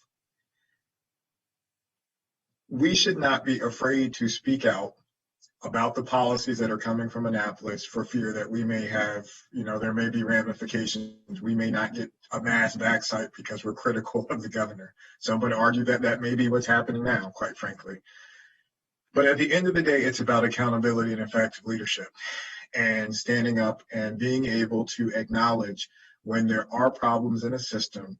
And if things aren't working, you have to acknowledge and say, maybe we should change the approach that we're taking and do something differently. And from an equity standpoint, it is insulting to believe, well, it's not surprising that the acting secretary made that comment, because he also previously said that the response to equity was putting a site in Prince George's County and in Baltimore City. Yep. And what we're seeing is that lack of understanding of equity, which is a fundamental principle of public health, leads to situations that you've described where even though you put it geographically in that community, if you've not done the due diligence and the homework to remove the obstacles and the systemic factors that continue to drive those disparities, you will continue to see disparate outcomes. Similarly, there was a situation, I believe, in New York where they set up a large venue, I think at one of the baseball stadiums, or maybe it was in Harlem actually, with the intention of, well, we're putting it in a neighborhood that has a high percentage of folks of color who've been disproportionately hit by it. But when they opened it up, the majority of folks who came to the site were from hours away. And so if we continue to do cosmetic surface level efforts to address equity, why are we surprised that we continue to see these outcomes? At some point, we have to move past and learn from the lessons that we have seen time and time again, that surface level responses will not get it done. And we can't feign surprise and be upset and come up with a cosmetic photo op to address the issue without creating or investing the resources to fully move forward and address it. And I'm calling on the state to put the politics behind and really take a critical look and understand the impact of the decisions that they're making in terms of how these disparities continue to play out and how the efforts that have been put forward in terms of distribution strategies or support strategies continue to perpetuate these particular disparities. And it is not acceptable to acknowledge the disparities and then shift the blame to local health departments or other entities.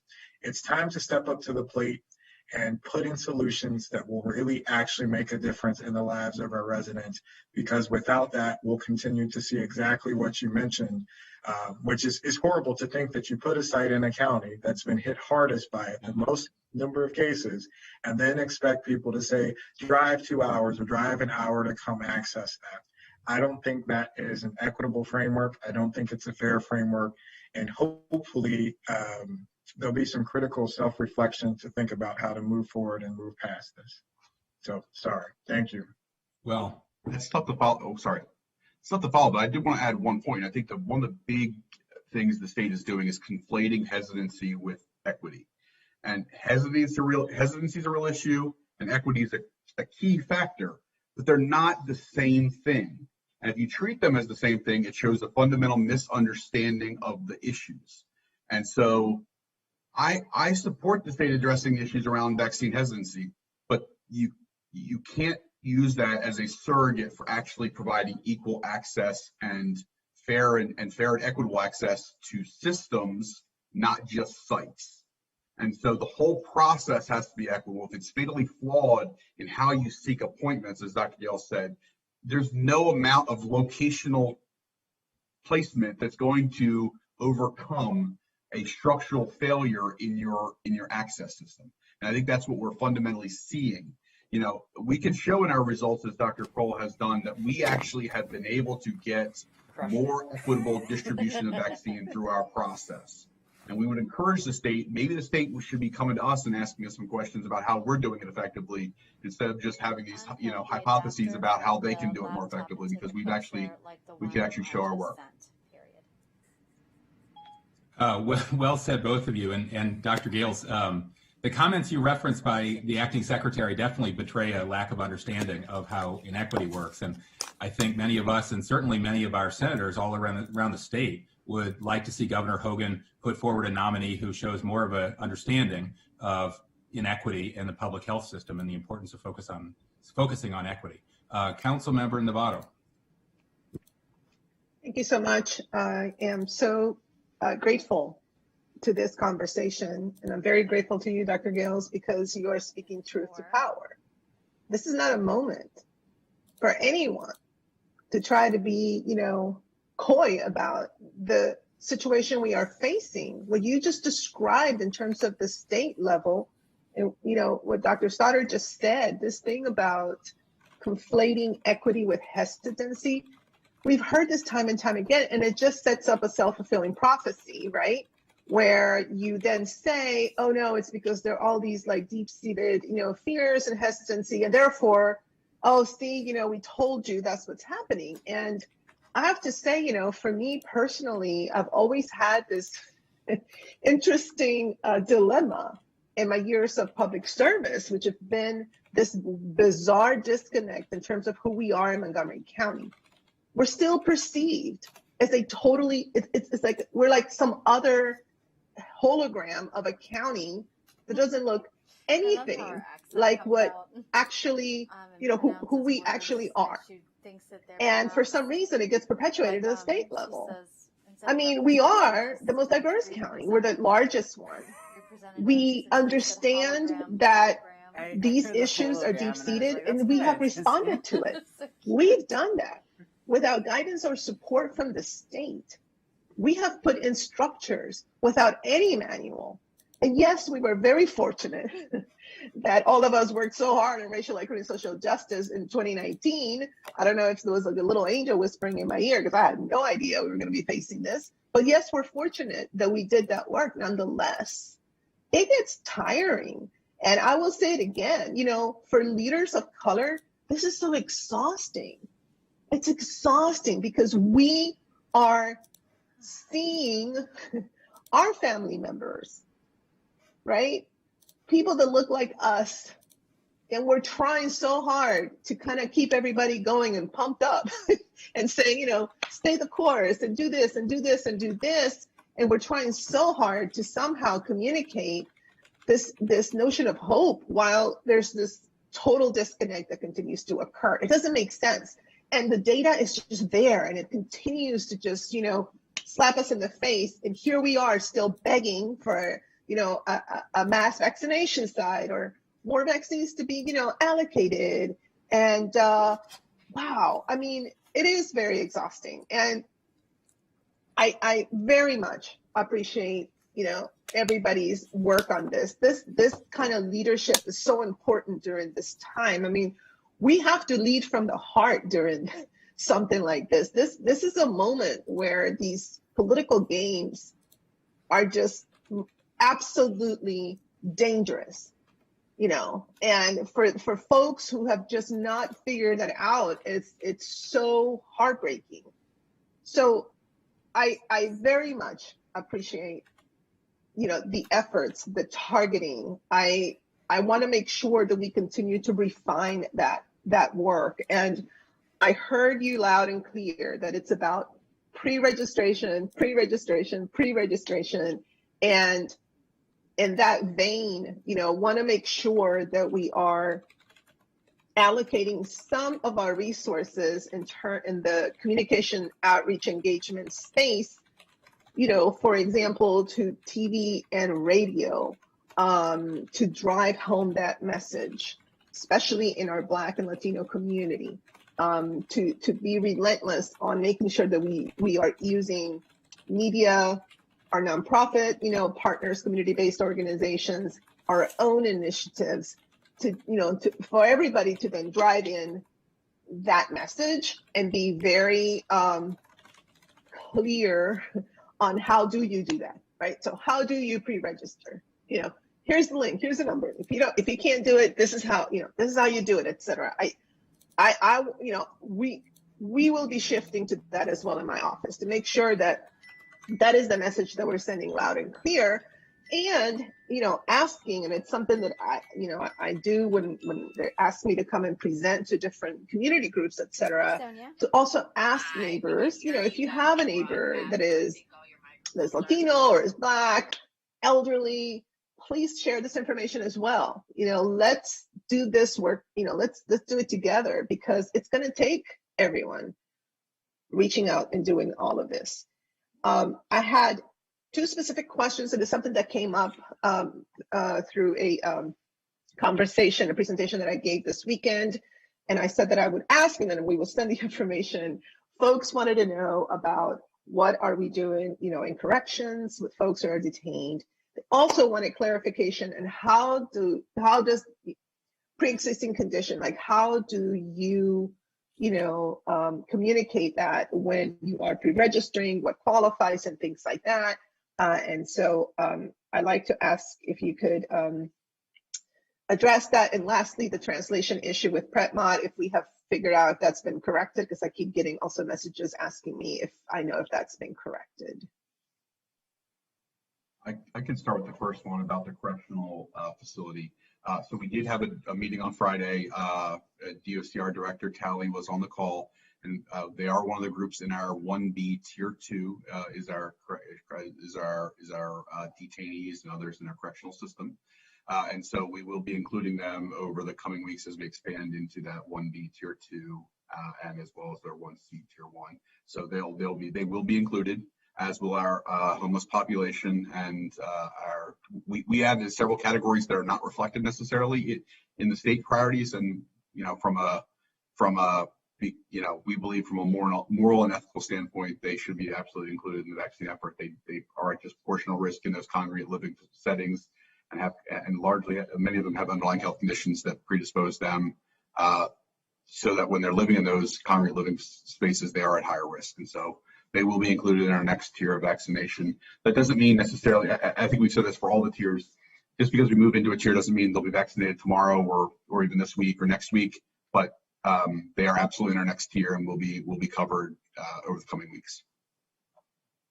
Thank you. And in terms of pre-existing conditions, how can folks? So the pre-existing conditions that's a tricky one because we obviously don't want to violate someone's personal privacy in terms of disclosing that information. And so interestingly, we discussed this weekend. The DC is moving forward into that category, and so we are watching how they're doing it and hoping to learn some best practices because we're not quite as moved as fast ahead as they have. So it gives us the opportunity to figure out how to create a system where we may have some type of documentation to confirm a person's illness or condition. The hope and the reality is that by the time we get to that group, at least from the county apparatus, there may be a significantly higher number of vaccines available. And so that we may be able to, get a larger, to Councilmember Rimmer's point earlier, may be able to get a larger number of folks through without having to, be as restrictive, if you will, in terms of the number of appointments there. So we'll continue to watch DC and other places to figure out some strategies that respect privacy, but also create a space that, it continues to be fair and for everybody using it. Thank you. And any updates on the translation issue for PrepMod at all? I don't have in front of me, but I can circle back and get back with you. I can touch base with our team to see if there are any updates and come back and respond after.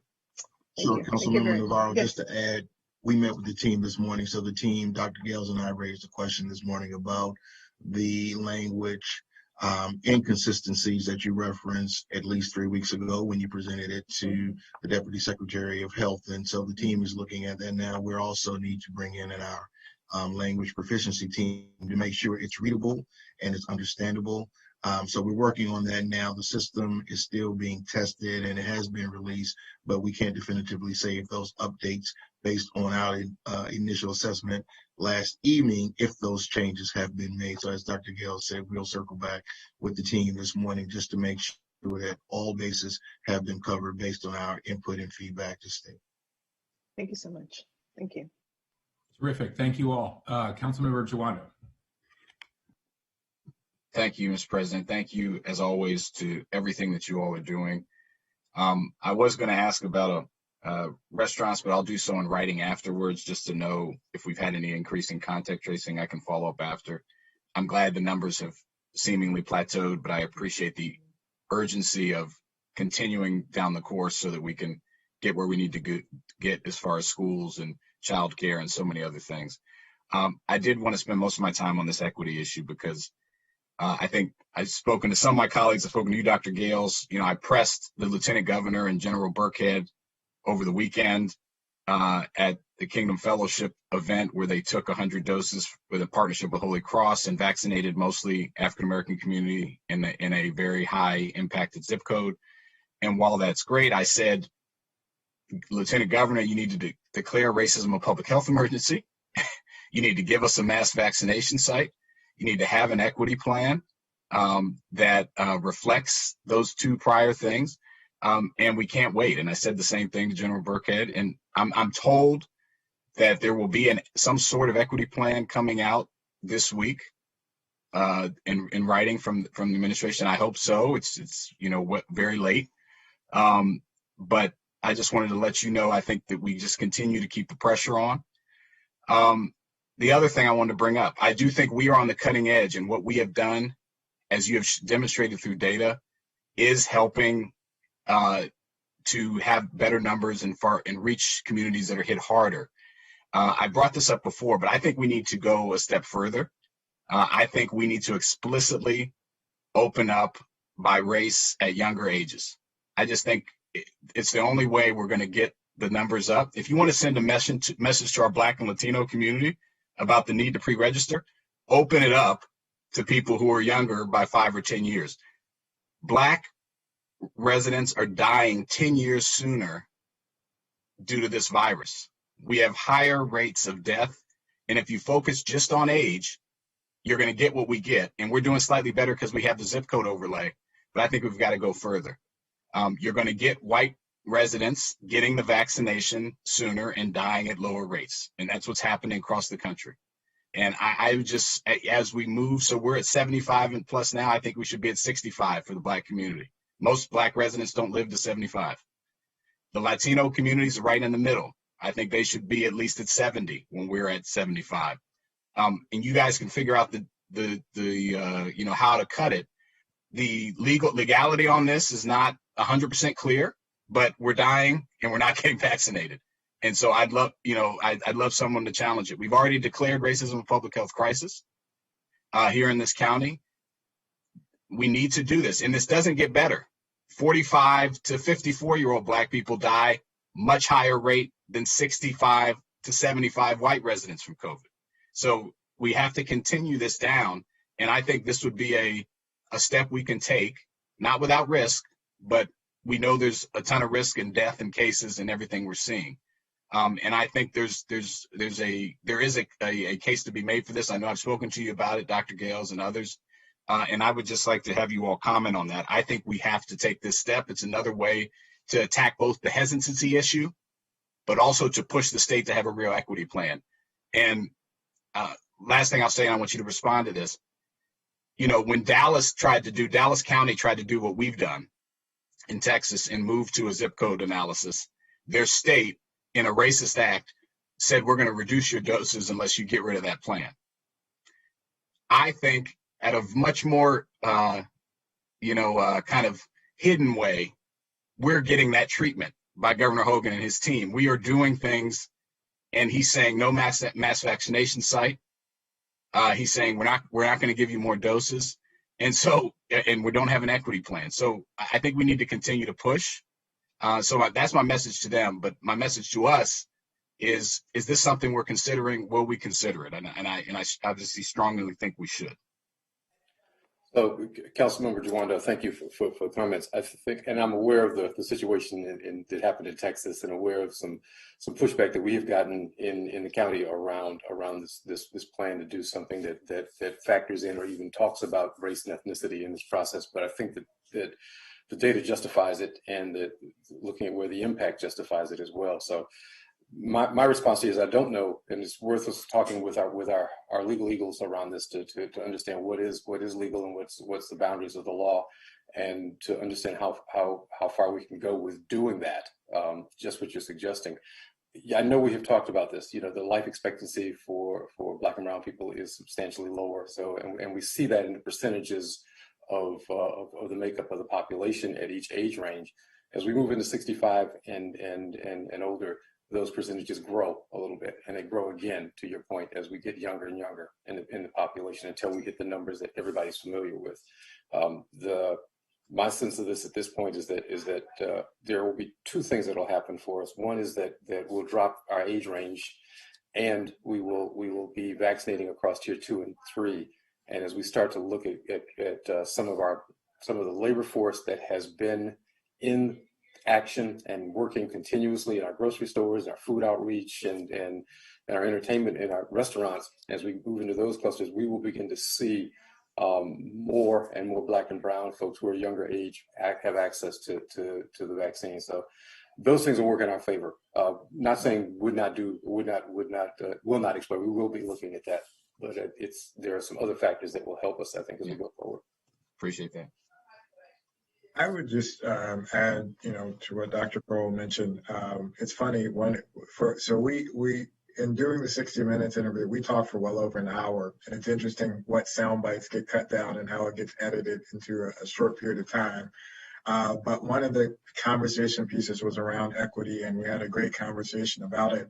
And one of the questions that Mr. Whitaker asked me was, how do you respond to residents who say it's not fair to promote an equity framework that has allotment of doses to certain races and groups? And my response was, and I think this is important for folks watching at home, this underscores why it's important that we're having this conversation. We are not trying to discriminate or lock anybody out of the system, but fundamental core, to go back to the term of core fundamentals of public health 101, is when you have a situation where you identify risk factors for a particular situation, it is our job to not only use the data to identify those risk factors, which the data clearly supports across the board, here in this jurisdiction, as well as across the state, that Black residents have significantly higher COVID-19 fatality rates compared to other residents, and Latino residents have a higher percentage of cases in comparison to other groups as well as Black residents.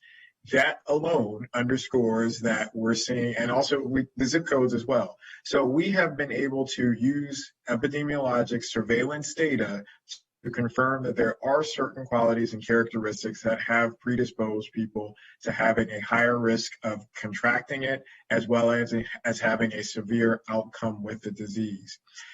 As a result, it is our task in public health to then go through and recommend solutions and strategies that provide access to whatever those solutions and strategies are to prioritize to those groups who've been identified at higher risk. So that's why we are using an equity framework. That's why we're doing the work and making the recommendations that we are, is because we have seen such a disproportionate impact on those very same communities throughout the pandemic. And it's important that we utilize and mobilize our resources to address that. That's exactly right. And I know my time is up. I just say, I think that you just made the case of why it is legal. Not only legal, it's data driven and based of why we should be doing it. And again, if we made that announcement, you'd get a lot more people to register. There's already people calling all of our offices saying, I'm trying to, we've had fatalities of Black workers that are under 65. It makes no sense. And I think we should do it. So I appreciate you looking into it, and I'll be following up. Thank you, Mr. President. Thank you. Councilmember Friedson. Thank you. Appreciate the conversation, all the comments that have been made.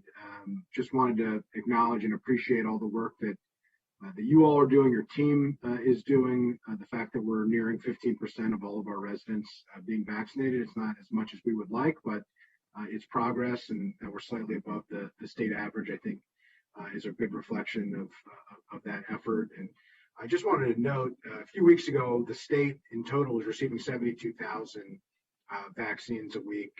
Last week it was 88,000 and had been for the past few weeks.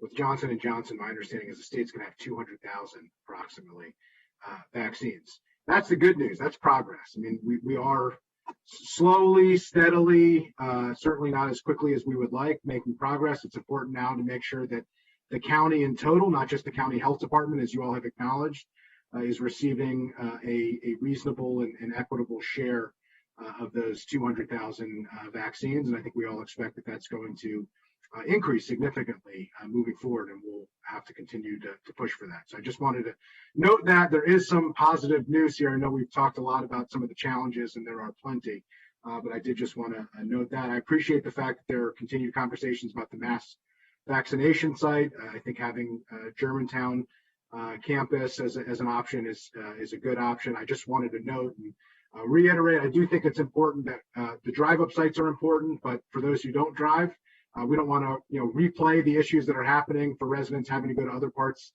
of the state for a mass site and have a mini version of it, so to speak, in the county. We have a lot of residents that live all over the county, not just in the down county, but all over the county that don't have access to cars, and particularly the most vulnerable, underrepresented communities and our older residents. And so I know you're sensitive to that. I just wanted to note that again, because those two particular sites are not the most accessible for those without access to a car. And so I just wanted to reiterate that. There are a number of other sites. I know you're looking at some of those sites. I just wanted to make sure I put a marker down on that and highlighted that, since it's of significant concern to many residents. Just wanted to get a couple updates, if that's okay, here. The first is related to teachers and educators. I say teachers, but I really mean educators, those who work in school buildings, since they're all included in that group. Is the number that we still believe in the March 15th, broad, kind of first large scale reopening, although it's a phased reopening and some have already gone back to school this week? Is that number still 9,000, give or take, of educators? And do we have a sense, of the progress of how many of those have been vaccinated, both through Johns Hopkins and, if we yet know, through the broader, system? My understanding, and this is an update, I have to follow up with this with Hopkins this morning. My understanding is there's somewhere in their area of 65 to 6,700 appointments that have been made. But I will say that in the email from Hopkins, they said that they've actually gone back to MCPS and asked for additional names beyond the 9,000 because appointments are not being filled as fast, which I need to confirm this, but it seems to indicate to me that they've sent out offers to everyone on the 9,000 list and need more people to add to the list. And so once I confirmed that, it was while we were in this conversation that I got that update. So I need to follow up. But that actually would be promising news in the sense that while not everyone's been vaccinated, at least everyone's had an offer made to them. But if I can confirm that, I will. But yes, that is the number, and we're about 2/3 away through that number based on my most recent update. But obviously, the last third is the question: how many of those people are going to want to be vaccinated? Is a question we can't answer. Our goal was to offer everyone in that first group, 9,000, the opportunity to be vaccinated before March 15th, and I think we are easily going to meet that goal. That's terrific news that you'll reach that goal, or in partnership with the school system and Johns Hopkins and others, that you'll meet that goal, because I know the health department isn't doing this alone. Certainly, if you could share with us, that would be significant news to be aware of, whether or not all have been offered at this point. Is there any indication of whether it's a refusal, or a wait and see approach from some of the educators who are turning down the option, or if it's because they had actually been vaccinated in other sites, or a combination of the two? Are we yet able to kind of target that number and only offer to those who haven't been vaccinated yet? Are we scrubbing out the folks who have been vaccinated at other sites? So this is the hard thing to do when you're occupational based. You can do it for age. So we can take all the data in Immunet and scrub out our list for age-based vaccination. But when you do it by occupation, the state, for example, I think on the state prep mod system, you do list you can check the box for your occupation, but it's largely like educator or school staff or something along those lines. And so you wouldn't be able to discern who's a non-public versus a public school employee. Someone who lives in Montgomery County but works in Frederick County school system would check the same box as the inverse. And so knowing it's not like there's a box that says MCPS. No, it's yet another challenge of not having a centralized system. Right. And so you end up with the data, getting that data correct. I know that the school system was preparing a survey, essentially asking their staff. The inverse of that question is, who on this list still is seeking a vaccination? And that way they have to affirm, that way you don't have to ask people reiterate your request, your pre-registration to kind of self-filter who has already been vaccinated elsewhere. That way they don't have to provide medical information if they're not inclined to. It was a way for the school system to get around the question of the HIPAA implications of doing that. Got it. Well, that's helpful. If you could share any information you have on that. I know you're looking into any of the additional vaccines that we're receiving. What of those, and Hopkins is receiving also, because they've received a large increase statewide of what of those can be targeted towards educators, which would be great. Can we get a just quick update on how the homebound pilot worked? I know you started that, of how that worked, and what, if any, plans there are to expand that. Thank you.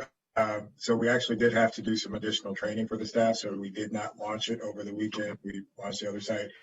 We do have also another vendor that we're looking at, who we've been working with through the pandemic as well, who may also be able to offer additional help and support in that area. And I believe today is Tuesday. Yes, we met yesterday. The team met yesterday with them to talk about potential capacity as also an additional option for that. And what I will do is circle back. I know that the team that was going to be a part of the pilot was coming over to get trained yesterday, and I'll circle back with the team to see when they were going to launch. We were going to share 100 doses with them to be able to provide with that. And I'll be happy to provide you with an update once I get that information. That'd be great. I know I'm out of time. I just wanted to confirm lastly, the 75 plus group, I know the goal was to make sure that all of those who were pre-registered had an opportunity to sign up for an appointment. Has that occurred yet, or do we have a timeline specifically of when that will occur? I know that was imminent. Yes, so that first wave of emails went out last week, actually, after we first proposed that. And we've been doubling back to ensure, when you talked about scrubbing lists and so forth, trying to match up with the Immunet system to make sure that we sent at least a second email to be like, hi, everybody, again, let's remind you, here's your chance to register. Because it was important to us as we talk about moving to the next prioritization groups that we had, extended that opportunity. And if there are folks who have pre-registered, but they've not received a link, please contact us, let us know that we can help you work through that to make sure that you get access. And to Dr. Kroll's point from earlier, just because we may move to another prioritization group does not mean that you won't still have the opportunity to get vaccinated. And in fact, as we move forward to those groups, if there are any individuals who are 75 and up, even when we open it up to other age groups and other occupations, we would still work to give prioritization to them to get them in as quickly as we can. Terrific. Thank you. Appreciate it. Thank you. Councilmember Katz. Thank you very much, Mr. President. And thank you, Dr. Gales, very, very much for everything that you said today and for everything that you said on 60 Minutes as well. But today you truly reminded us once again of what we need to be doing as a community, and I thank you. Yesterday, I received a call from someone that said, if I was offered the possibility for a Johnson & Johnson vaccine, would I take it, knowing all that's been said? And let me say very clearly, yes, I would take it. I believe that, first off, it wouldn't be approved if it didn't work, and I will take it if I'm offered it. And that same person asked me, and I believe they would take it as well, but they said when the county sends the invitation, or what the right word is, that you can sign up for an appointment, will we say that you have that you would be offered either the 1 dose, the Johnson & Johnson, or the 2 dose? How will that work? So, Councilmember Katz, thank you for your words of support. And you must have been listening in on one of our conversations before we had this meeting, because we were discussing the parameters in terms of how, and this is unfortunately a limitation of Prep Mod, in terms of how we would set registration up. And so one of the challenges, as it was explained to me, because I had a little bit of a block on understanding this, is that you can't, there's a limitation for you. Like if you get a registration link, you can't pref and say, I want the Moderna versus the Johnson & Johnson. And so while we try to get some more information on that to see if that can be fixed, what we're looking to do is say, okay, in the absence of allowing for self-selection, if you will, as best as we can with all of the epi information we have, who would we would recommend the Johnson & Johnson dose for. And so we're looking at how to set up the clinic schedules based upon that. So, because at the end of the day, you're right, all of the vaccines are viable, do provide protection. And, in the absence of ACIP or others coming to say, Johnson & Johnson is contraindicated in this group or should be used for that group, we would, create slots and allow folks to register. And if for some reason, potentially now, if for some reason they say, I don't want that, I potentially want the other one, we'd have to come up with a fix for that. So that's some of the stuff that we've been working on behind the scenes this morning to try to figure out before we roll it out and make it available to folks. I would only add to that. The one key thing is it's extremely difficult to utilize 2 vaccines in the same clinic at the same time. So it's probably not going to be a situation where you show up and get to switch whatever you're assigned, because there may not be that other variant at that clinic at that time, because it gets very risky mismatching those, particularly in a setting where sometimes you're giving first and second doses already, then you throw in a second vaccine, and that's how mistakes can happen, and we don't want to have that happen. Thank you. And thank you for this. The last thing I would just add to that is that aside from the issues of logistics that Earl just raised, that Dr. Stoddard just raised, there's an issue of what doses we have available and how many doses we have available. And we've gotten this initial shot of J&J, pardon the pun, but we're not clear yet how often, how much et cetera. So the choice, once ACIP, and we've got the system of guidelines around that, once we'll factor in, of course, but once that's been decided, then the question is, do we have doses enough to offer that kind of choice for folks? Thank you. And I do, and I appreciate that we need to make certain that we're careful on how we're reopening places, and schools obviously are the #1 priority. I know that you're already talking to the hockey community, or will be talking to the hockey community on what could be done there. But yesterday I met with a couple of people who have outdoor venues, massive restaurants, for a lack of a better word, and they too would like to be remembered to please put them on the list when possible, because in their case, they have to book out events many months in advance. If someone's considering a wedding or whatever they're considering, and the closer we go to you know what I'm saying, we need to give them as much time as possible, with the caveat that if things don't work out, you're going to have to cancel, but at least it gives them an opportunity. And their competition in many cases are places in Virginia, places in Frederick County, where they are allowed to have larger venues. So if we could please do that. And I'm going to end on this, but the greatest problem we could have right now is if we had so much capacity that people are criticizing us for not getting it in their arm. I believe that would be the greatest problem that we could have, and I believe that we could solve that problem. So that's what we need to be working towards, is solving that problem. Thank you very much, Mr. President. Thank you, Councilmember. Councilmember Reamer. Thank you. I lost my train of thought.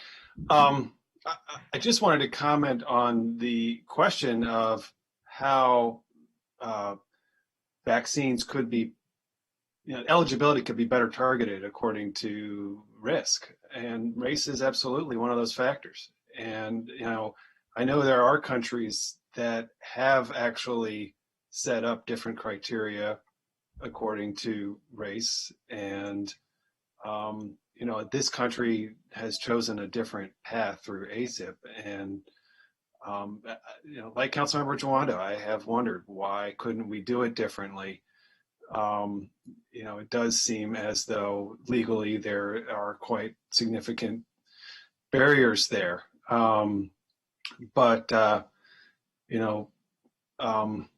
think it really merits consideration.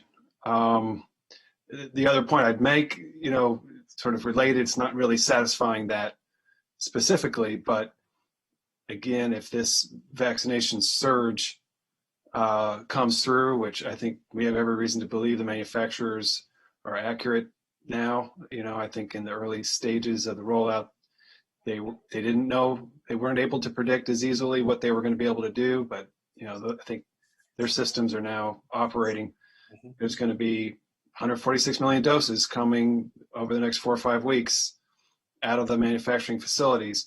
We ought to be able to open up eligibility very quickly. We should, and we'll know. Next week we'll know what's coming. But we should be able to open up eligibility very quickly to the adult population with health conditions, which is about 40% of the adult population. And I would anticipate we could get most of the way through that in April. And so, we ought to be able to lower to 65, get those essential workers, and adults with health conditions quickly.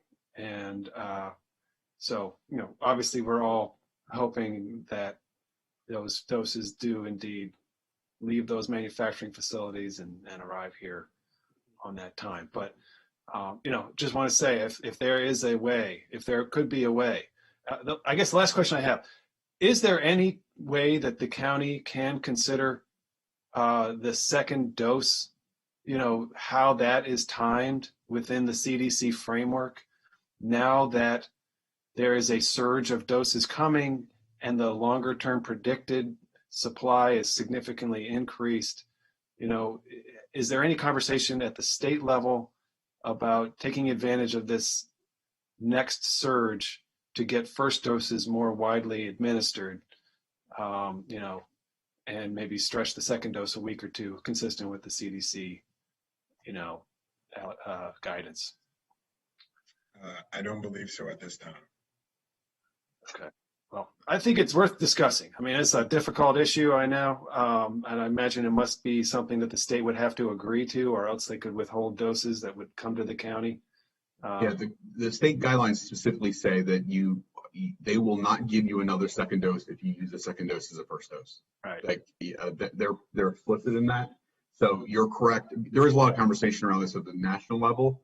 I know that Dr. Fauci has pushed back on the notion that we not do second doses for fear of the implications for the partial immunity that you may get and the relationship with variants. But obviously that's certainly a conversation that's happening at the national level where we've not seen much movement. But the state could, I mean, I don't know what the state flexibility is relative to what they receive from CDC. So their hands may be tied in the same way, but I don't know the answer to that. Okay.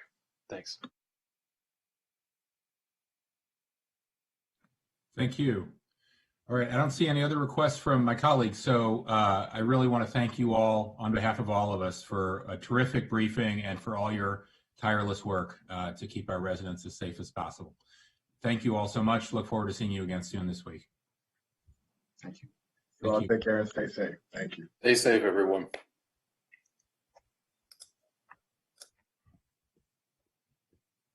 All right, thank you, colleagues. Now the council will sit as the district council. We'll have a briefing on the Ashton Village sector plan. The public hearing is scheduled later on this afternoon. Ms. Dunn and Dr. Orlin, are you ready? Yes. Good morning. Thank you. Good morning. We have with us today the planning department staff. They have sent to the council the Ashton Village Center sector plan.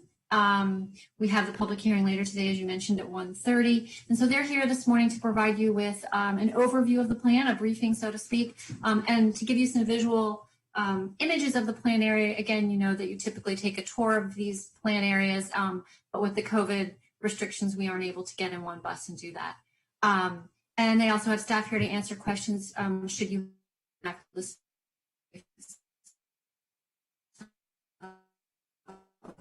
With that, I will turn to you opening remarks or Director Wright, and then there are other staff are here as well. So, thank you. I can't open my video, but I can talk. I just want to thank you all for the opportunity to be here and to talk with you about the Ashton Village plan. Oh, there I am. And we have a number of staff who are here to talk about the plan. The lead on this plan is Jamie Pratt. He's going to be doing most of the presentation. There's Jamie. We also have Patrick Butler. Patrick is our new chief of the Up-County Planning Division. And this is, I think, his first time at the council in that new role. He's been with the commission for number of years, but this is his new job.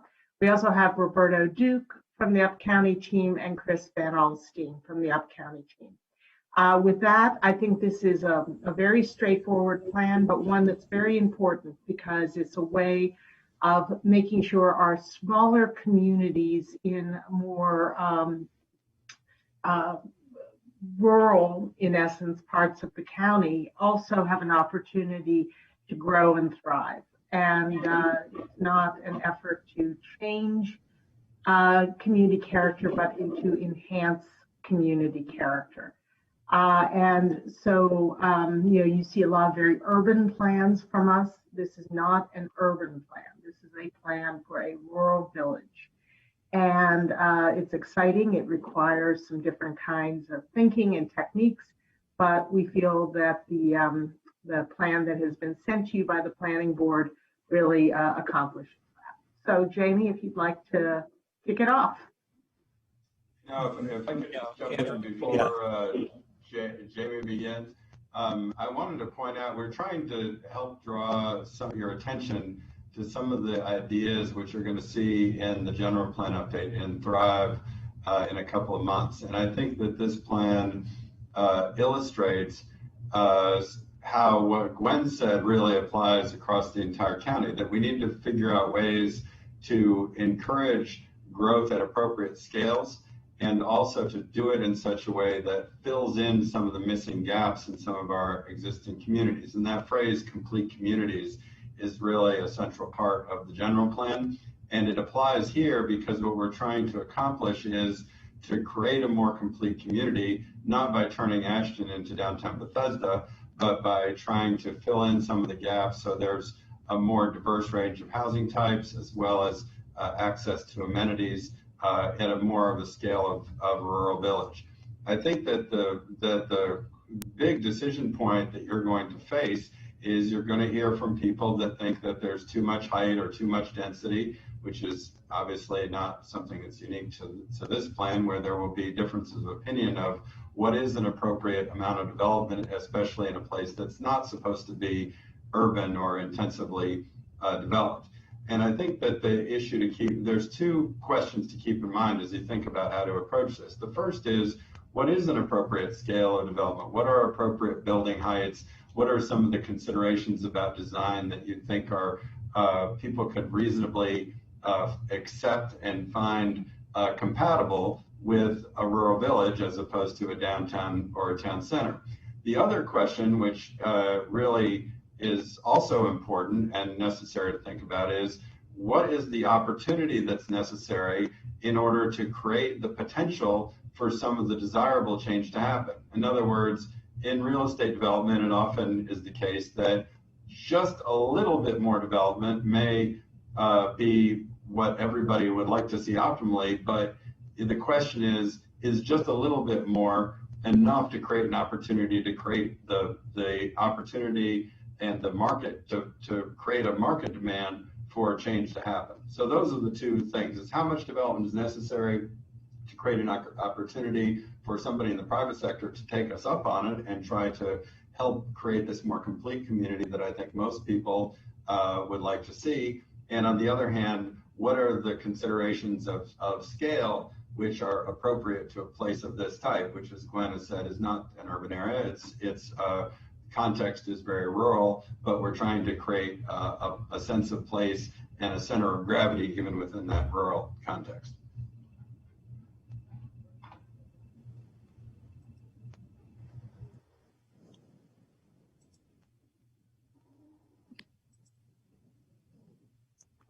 Okay, I'm attempting to get the presentation started here.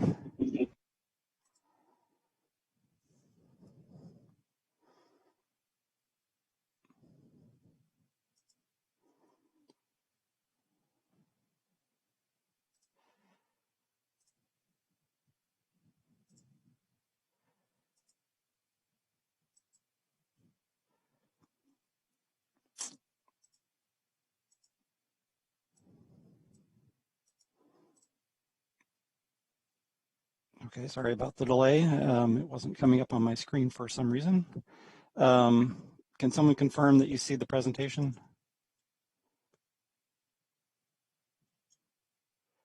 We can see it. We can. You can see it. Looks great. So good morning, almost afternoon. I'm Jamie Pratt from the Up County Planning Team, and you've just met the other members with us today. So today I'm going to present a virtual tour and a briefing of the Ashton Village Center Sector Plan area in advance of this afternoon's public hearing. As can be seen on the map, Ashton is in the eastern part of the county, close to the Howard County line and the Patuxent River, immediately east of Sandy Spring. Ashton is in the transition area between the residential and agricultural wedges from the county's general plan. Beginning in the mid-19th century, the village of Ashton began to emerge as a rural commercial crossroads within the greater Quaker settlement of Sandy Spring. Its early development was characterized by a small commercial core with outlying rural residences associated with prominent Quaker families and early free black settlers. Ashton falls within Montgomery Heritage Area's Crossroads and Cultures thematic cluster, which features Quaker and African American heritage. So the plan recommends taking advantage of opportunities to build on this part of Ashton's history, even where historic structures have been lost. The plan contains about 127 acres, and it's centered on the crossroads of two state highways. Maryland 108 is known as only Sandy Spring Road to the west and Ashton Road to the east, and Maryland 650 or New Hampshire Avenue. There's no parkland within the plan area, but the Northwest Branch Stream Valley Park is immediately adjacent, and the Sherwood High School with its ball fields is also in the plan area. This map shows the larger Sandy Spring Ashton area. As you can see, Ashton, this plan, sector plan, is only a small part of the Sandy Spring Ashton area. The previous plan from 1998 is shown with this red boundary here, and there was a similar sector plan done for the Sandy Spring community in 2015. I'm going to give you a little bit of demographic information, and it's going to correspond to the Ashton Sandy Spring census designated place that is roughly the same as the previous plan's boundary. So the population in the Ashton Sandy Spring CDP grew at a much faster rate than Montgomery County overall between 2000 and 2018 at 37% versus 18. And in general, households in the CDP have higher incomes than the county as a whole. A higher percentage of residents are non-Hispanic white. Housing unit growth was also higher than the county from year 2000 to 2018, and home values are considerably higher.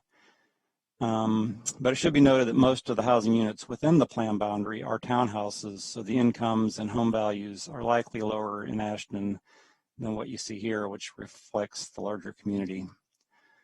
It should also be noted that only 33 housing units have been built in the CDP in the past 6 years. 19 of those are townhouses in neighboring Sandy Spring, although there are 20 townhouses currently under construction within the plan boundary. The percentage of school-age residents and adults 45 to 64 years old is higher than the county overall. And this pattern, combined with the recent slow growth in new housing units, suggests that many young couples or families moved into new houses in the early aughts, and their children are now making their way through the school system. But younger families have slowed their moving into the area. The overall theme of the comments we heard from residents was a desire to preserve the small town rural village character of Ashton. The residents expressed a desire to make Ashton more walkable and bikeable to improve pedestrian safety. They would like to see more small shops and restaurants to provide a place for people in Ashton to connect. They would like a more usable and meaningful community gathering space than what currently exists in Ashton. They frequently stated that there's already too much traffic at the Maryland 650-108 intersection, and more residents will just make it worse. They also do not want dense development and tall buildings, which they feel are out of character with a rural village. They're skeptical that the design guidelines and master plans will be able to control what ends up getting built. And many of them also stated that missing middle housing suggested by the planning staff is inappropriate for the area based on the planning department's own study, although this is likely a reflection of just not wanting more units in general. The Ashton Village Center is envisioned as a compact, walkable, and bikeable rural village with a mix of land uses and varied housing opportunities that are more affordable and attainable to people at different ages and income levels. There will be safe and complete streets and inviting gathering places that foster a sense of community. And the plan also includes design guidelines that aim to create a rural village center sensitive to the historic, rural, and environmental context of Ashton. The sector plan has been organized into 3 planned neighborhoods: the rural buffer between Sandy Spring and Ashton, the denser residential edge around the village center, and the village core centered on the New Hampshire Avenue, Maryland 108 intersection. This virtual tour has been organized as though we were traveling together on a bus around the plan area with 15 stops and a few other highlights between the stops. The tour starts just south of the plan area on New Hampshire Avenue and will proceed in a clockwise direction around the plan and ending at the Sandy Spring Bank branch. So out of the 3 plan neighborhoods, the main focus of this plan has been the Village Core neighborhood, especially the largely undeveloped southeast quadrant. This area has been the subject of past development applications and is of great interest to the residents of Ashton and Sandy Spring, and especially the property owners. In the rural buffer and residential edge neighborhoods, the plan is mostly concerned with maintaining the existing land uses and densities while upgrading the pedestrian and bicycle infrastructure.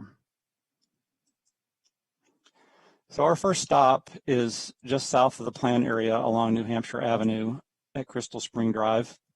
This presentation has been organized so that each slide contains a map of the immediate area. And then there's a yellow box on the overview map that shows where we are in relation to the plan area. And you'll see 1 or more photographs on each page, and the color of the view shed in the overview map will match the frame of the picture. So the photo on the top here shows that there's no pedestrian or bicycle infrastructure along New Hampshire Avenue beyond the sidewalk at Crystal Spring Drive. This plan continues past master plan recommendations to construct a multi-use path along the west side of New Hampshire Avenue. The bottom photo shows the view as you enter Ashton, the plan area itself from the south, and begin to transition from the single-family detached homes into the Village Core neighborhood. So you can see in the overview map that it is mostly single-family homes up until you reach the plan boundary. So the tour now enters the plan area and the Village Core neighborhood. The Village Core is discussed in the sector plan in terms of the 4 quadrants around the main intersection, but is the southeast quadrant that has received the most attention from the community throughout the planning process. We will briefly stop here for you to get the lay of the land, but we'll come back to here as our final stop. As we head towards stop 2, you can see there is one house on the right that is just within the plan area. This is the only rural cluster zone property in the southeast quadrant of the Village Core. As you can see in the existence of the rural buffer that separates Sandy Spring and Ashton, especially in the aerial view. The photo at the top shows a property where horses sometimes graze, and there is an equestrian crosswalk sign. And the photo on the bottom shows a small segment of substandard sidewalks that this plan also proposes to be brought up to standard. If you look across the street from the high school's west entrance, you'll see the Cloverly property. And this is the only designated historic resource within the plan area. This house was built sometime around 1850. And the view shed for Maryland 108 is a part of the important environmental setting of the house that should be preserved. And next to the Cloverly property and just outside the plan area is the Sandy Spring Museum. As you can see here, grounds of this museum are home to most of the public gatherings in the Sandy Spring Ashton area, including the popular annual Strawberry Festival. There is a short section of multi-use trail that was built on the north side of 108, but it comes to an unceremonious end at the edge of our plan area. So extending this path to the village center will really help connect the residents of Ashton to this important gathering space. And now we're going to move back into the residential edge. So at stop 10, this is the Ashton Village development. And like Windcrest, just across the street, it contains a mix of townhouses and single-family detached houses. And note also, it's composed of 2 cul-de-sacs that don't connect, so there is no cut-through traffic from New Hampshire Avenue to 108 through this neighborhood. The plan calls out the area around the stormwater management pond as a possible location for a gathering space within Ashton, although an agreement would need to be made with the homeowners association to use this privately owned property. There's currently a private playground in the neighborhood for the use of the HOA members And then the photo on the bottom shows that this neighborhood has a direct connection through the corner of the shopping center right here to connect to the village center. And now we're going to head back to the village core for the final leg. And stop 11 is the Ashton Village Center Shopping Center. It's got a 7-Eleven, it's got a post office, and several smaller shops and restaurants. The photo on the bottom right shows that opening that we just saw from the houses behind it. And the shopping center and houses were built together in the mid-'80s as a planned development. So they are currently in the PD5 zone. Because that's been sunset in the latest zoning ordinance, we are recommending a townhouse low density zone for the residential portion and the CRN zone for the commercial portion. Pedestrian and bicycle infrastructure improvements are recommended along the Maryland 108 and 650 frontages of the shopping center. The photo at the top looking west shows the area between the shopping center and Maryland 108 where a multi-use trail is recommended. The photo on the bottom left shows a lead-in sidewalk from the shopping center that just ends directly on Maryland 108 with a disregard for safety. And then if you turn around, you will see that there is a small section of sidewalk along 108 to the bus stop, but it's not particularly friendly to pedestrians. And we would also like to see a shelter at the bus stop here. And so heading north on New Hampshire Avenue from the shopping center, note in the two photos at the top the lack of a sidewalk from along New Hampshire Avenue here to connect to Orion Club Drive. And so we definitely recommend better pedestrian infrastructure here. And we also pass here at the top of the plan area the circa 1896 Queen Anne style Sweetbriar property, which is historic register eligible. And this one is proposed to retain its R200 zoning. So step 12 is just outside of the plan area, just to show the more rural areas that surround Ashton, and also to show the Ashton Knolls neighborhood, which is a good example of what was built under the rural neighborhood cluster zone that was introduced with the 1998 plan. And so on the tour map, you can see the cluster of houses around a common open space with the rest of the site being reserved for open space. And this this sidewalk was built as part of this development and connects the residents to the village core. Stop 13 is the CVS, which was built in 2016 under the prior C2 zone. As you can see, it was built away from the street with parking between this street and the building. So the new zone and the guidelines from this plan would bring any new building built on this site closer to the corner to make a more inviting pedestrian realm.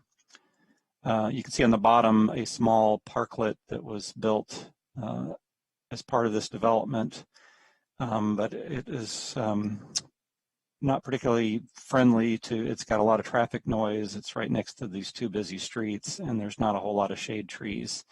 So we recommend some slight improvements to this area to make it a more usable open space. In front of the small park is a utility pole you see here. It's only a few inches away from the road, and it has created a very tight turning radius in this corner. So vehicles turning right to go north have to swing way out, and so the stop bar was moved way back, so now nobody can turn to the right on red, and people turning left sometimes get stuck in the middle of the intersection when the light changes. And so this plan recommends removing this pole, which is sometimes called the $1 million pole because of so many wires attached to it. But we do recommend to increase pedestrian and vehicular safety that it be relocated. Stop 14 is near the eastern edge of the plan area where there's a BG&E substation. The 3 properties here are in the R60 zone, but these 2 other properties have been part of development applications with the rest of the southeast quadrant. So we are recommending that they be switched to the CRN zone, whereas the substation will retain R60. And stop 15, our final stop, is at the Sandy Spring Bank branch at the Maryland 108-650 intersection. Just next to the intersection are some shade trees that many residents expressed a desire to preserve, so our plan recommends a small parklet in this quadrant of the intersection. So with the exception of the substation property, the rest of the southeast quadrant has been included in past development proposals, the most recent of which was approved in 2008 for over 73,000 square feet of commercial space and 7 single-family detached homes. But as you can see, none of those were built. So the future development of this site is the object of most of the feedback received on the plan, because the residents of Ashton want to be sure that whatever is built here maintains the rural village character of the area. The plan recommends a zone change from CRT to CRN, and also recommends a modest bump in residential density and a modest reduction in commercial density. We also envision a development here to include a public gathering space for Ashton, ideally next to the unbuildable environmental feature, which would help make that space appear larger. Development here is the main focus of the design guidelines included as part of this plan. And if built according to the recommendations in this plan, the development here will go a long way towards creating a pedestrian-friendly and inviting village center in Ashton. So as just mentioned, most of the feedback we received on the plan was about the future development of the southeast quadrant. Most of the community members wanted to limit residential density and building heights, while the owner of the properties pushed for more residential density and taller buildings. Staff considered several scenarios when developing the plan's recommendations and found that a uniform overall density of 0.5 FAR would best allow for a viable development while still protecting rural village character.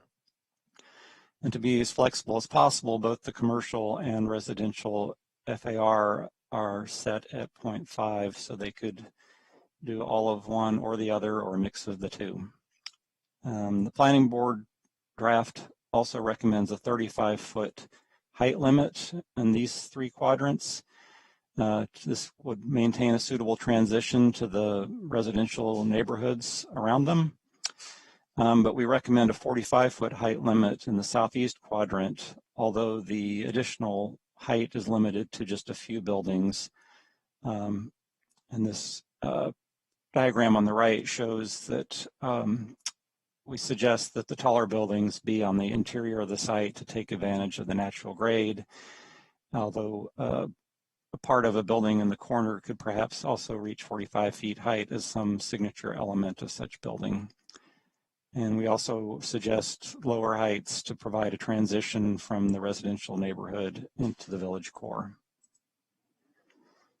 This map shows the existing and proposed open spaces in the plan area. So the stormwater management pond that currently exists is shown here, and the southeast quadrant somewhere in this vicinity. And we would also want some sort of linear green space to connect any new open space with New Hampshire Avenue to kind of draw people in and make it not feel like a private space. This map shows the watersheds in the area. As you can see, the headwaters of 3 different watersheds are all in Ashton. The 2 here, Hollings River and Lower Patuxent, are both part of the Patuxent primary management area. So water quality in this area is critical because they drain to the drinking water reservoirs. We have community design recommendations suitable for rural village centers, which includes things like building placement and architectural elements. We also have design guidelines chapter that recommends the best practices when designing new or expanded buildings. So we heard loud and clear from members of the community that the visual appearance and layout of Ashton is very important to them, and they wanted to see strong guidelines to ensure that the form and scale of new development is compatible with the surrounding context. The guidelines cover the design and placement of buildings, open spaces, and connectivity elements, such as alleys, parking areas, and utilities. And a final recommendation in the plan is that many of the community strongly lobbied for an implementation advisory committee to oversee the implementation of the plan. The details of similar committees are typically hammered out after the plan has been approved, but the idea is that the group would review private development and public facility projects before they are submitted for review to address major issues that might otherwise raise a lot of negative feedback from the community. And so this concludes the virtual tour. I thank you for your time, and we are happy to answer any questions you may have. Terrific. Thanks to Jamie and to all of you. Councilmember Navarro. Thank you, Mr. President. I want to thank the planning board staff and the planning board for this plan and the work that has gone into it. There is obviously, it's obvious that the community has spent considerable time giving feedback in what they would like to see as enhancements to that area, which is a very special area of the county. Undoubtedly, you see the beauty of not just the architecture, but the natural, landscape there. So I hope that as we go into the sessions in the Fed committee, that we can, find a balance. It is clear that there's a need for connectivity. There's a need for enhancements so that, pedestrian safety as well as just general walkability can be, achieved. And of course, some of the upgrades to amenities that people in that area have wanted for a while. But obviously there's hesitancy, and I can understand that in terms of the height and the density in those areas. And even though, we have been all very committed to working towards expansion of housing, the COG resolution really spoke a lot about concentrating that kind of expansion in activity centers near transit, et cetera, which is a bit different from this part of the county. I've always said that the beauty of our county is that it's diverse, not just, in terms of our ethnic and racial makeup, socioeconomic, but also in our geography. And you find all kinds of distinct places throughout, which I think is what makes this county so amazing. So we will have a public hearing. My office has already received, of course, some feedback, mostly expressing, concerns regarding proposed height, also in terms of the density in the southeast quadrant of the plan area. But I'm sure, as we always do, that we will, work through many of these particular proposals in the Fed committee, listening to the community, listening to the owners, et cetera, and come up hopefully with something that we can be proud of, and that it manages to take, everybody's input into consideration and find some compromises that I think preserves the character, which is just so beautiful, but also allows for some additional amenities and housing, and also upgrades to the connectivity and safety issues that have been expressed. So just thank you. That's just my general observation, and obviously we'll be working closely with everyone throughout this process. Thank you. Thank you, Councilmember Reamer. Thank you so much. Good comments from the district councilmember, Ms. Navarro. Just wanted to say thank you to the team. Really appreciate all the engagement on this, and it's another good use of the minor master plan amendment process, and look forward to taking it up at committee. Thank you. Thank you, and to the public hearing later on. Councilmember Glass. Thank you, Mr. President. I also appreciate the thoughtful comments from the District 4 council member. I was just recently at that intersection of Only Sandy Spring and New Hampshire, and know that what is there could be improved upon, particularly the pedestrian infrastructure. So I know that with the anticipated growth, making it a walkable community, that there will be those upgrades to that intersection. I don't even think there's crosswalks right now at that intersection. So little things like that will go a long way. But I too have received lots of correspondence and have had discussions with residents there, and I will work with my colleagues to make this community what it can be, while also keeping in mind the beauty that it currently is. So thank you. Thank you. Councilmember Albornoz. Thank you, Mr. President. Couldn't let this go. Chairman Anderson's view on his Zoom, it's like it's got to be some metaphor for like looking at the big picture or something. He looks like an action figure. He does. It's really kind of cool. Funny I shrunk the planning chair. That's right. That's right. But I just want to associate myself very much with Councilmember Navarro's comments. This is such a beautiful area of our county. That tree is just spectacular, and just that landscape in general is really so special and among the many places in Montgomery County that is so unique. And so we always are challenged in the master planning process to hang on to that infrastructure and create a better sense of place, but also honor the topography of our land, and to make sure that we make those important investments as generations have before. So I appreciated our comments, just wanted to lift them up, and thank you very much, Mr. President. Well said, everyone. Okay, thanks to all of you for all your hard work on this. We greatly appreciate it. We look forward to the public hearing and to future engagement in the Fed committee soon. Thank you all. Now, colleagues, we just need a motion to approve the consent calendar. So moved. Second. Councilmember Navarro moves, Councilmember Rice seconds. All those in favor of approving the consent calendar, please raise your hand. Terrific. The consent calendar is approved, and now we can recess until 1:30 for the public hearings. Thank you. Your heart and soul in it. And there's so many people who are working so hard to take care of their families. They're doing everything that they can. Just 2 days ago, one of my volunteers was here, and she was here early.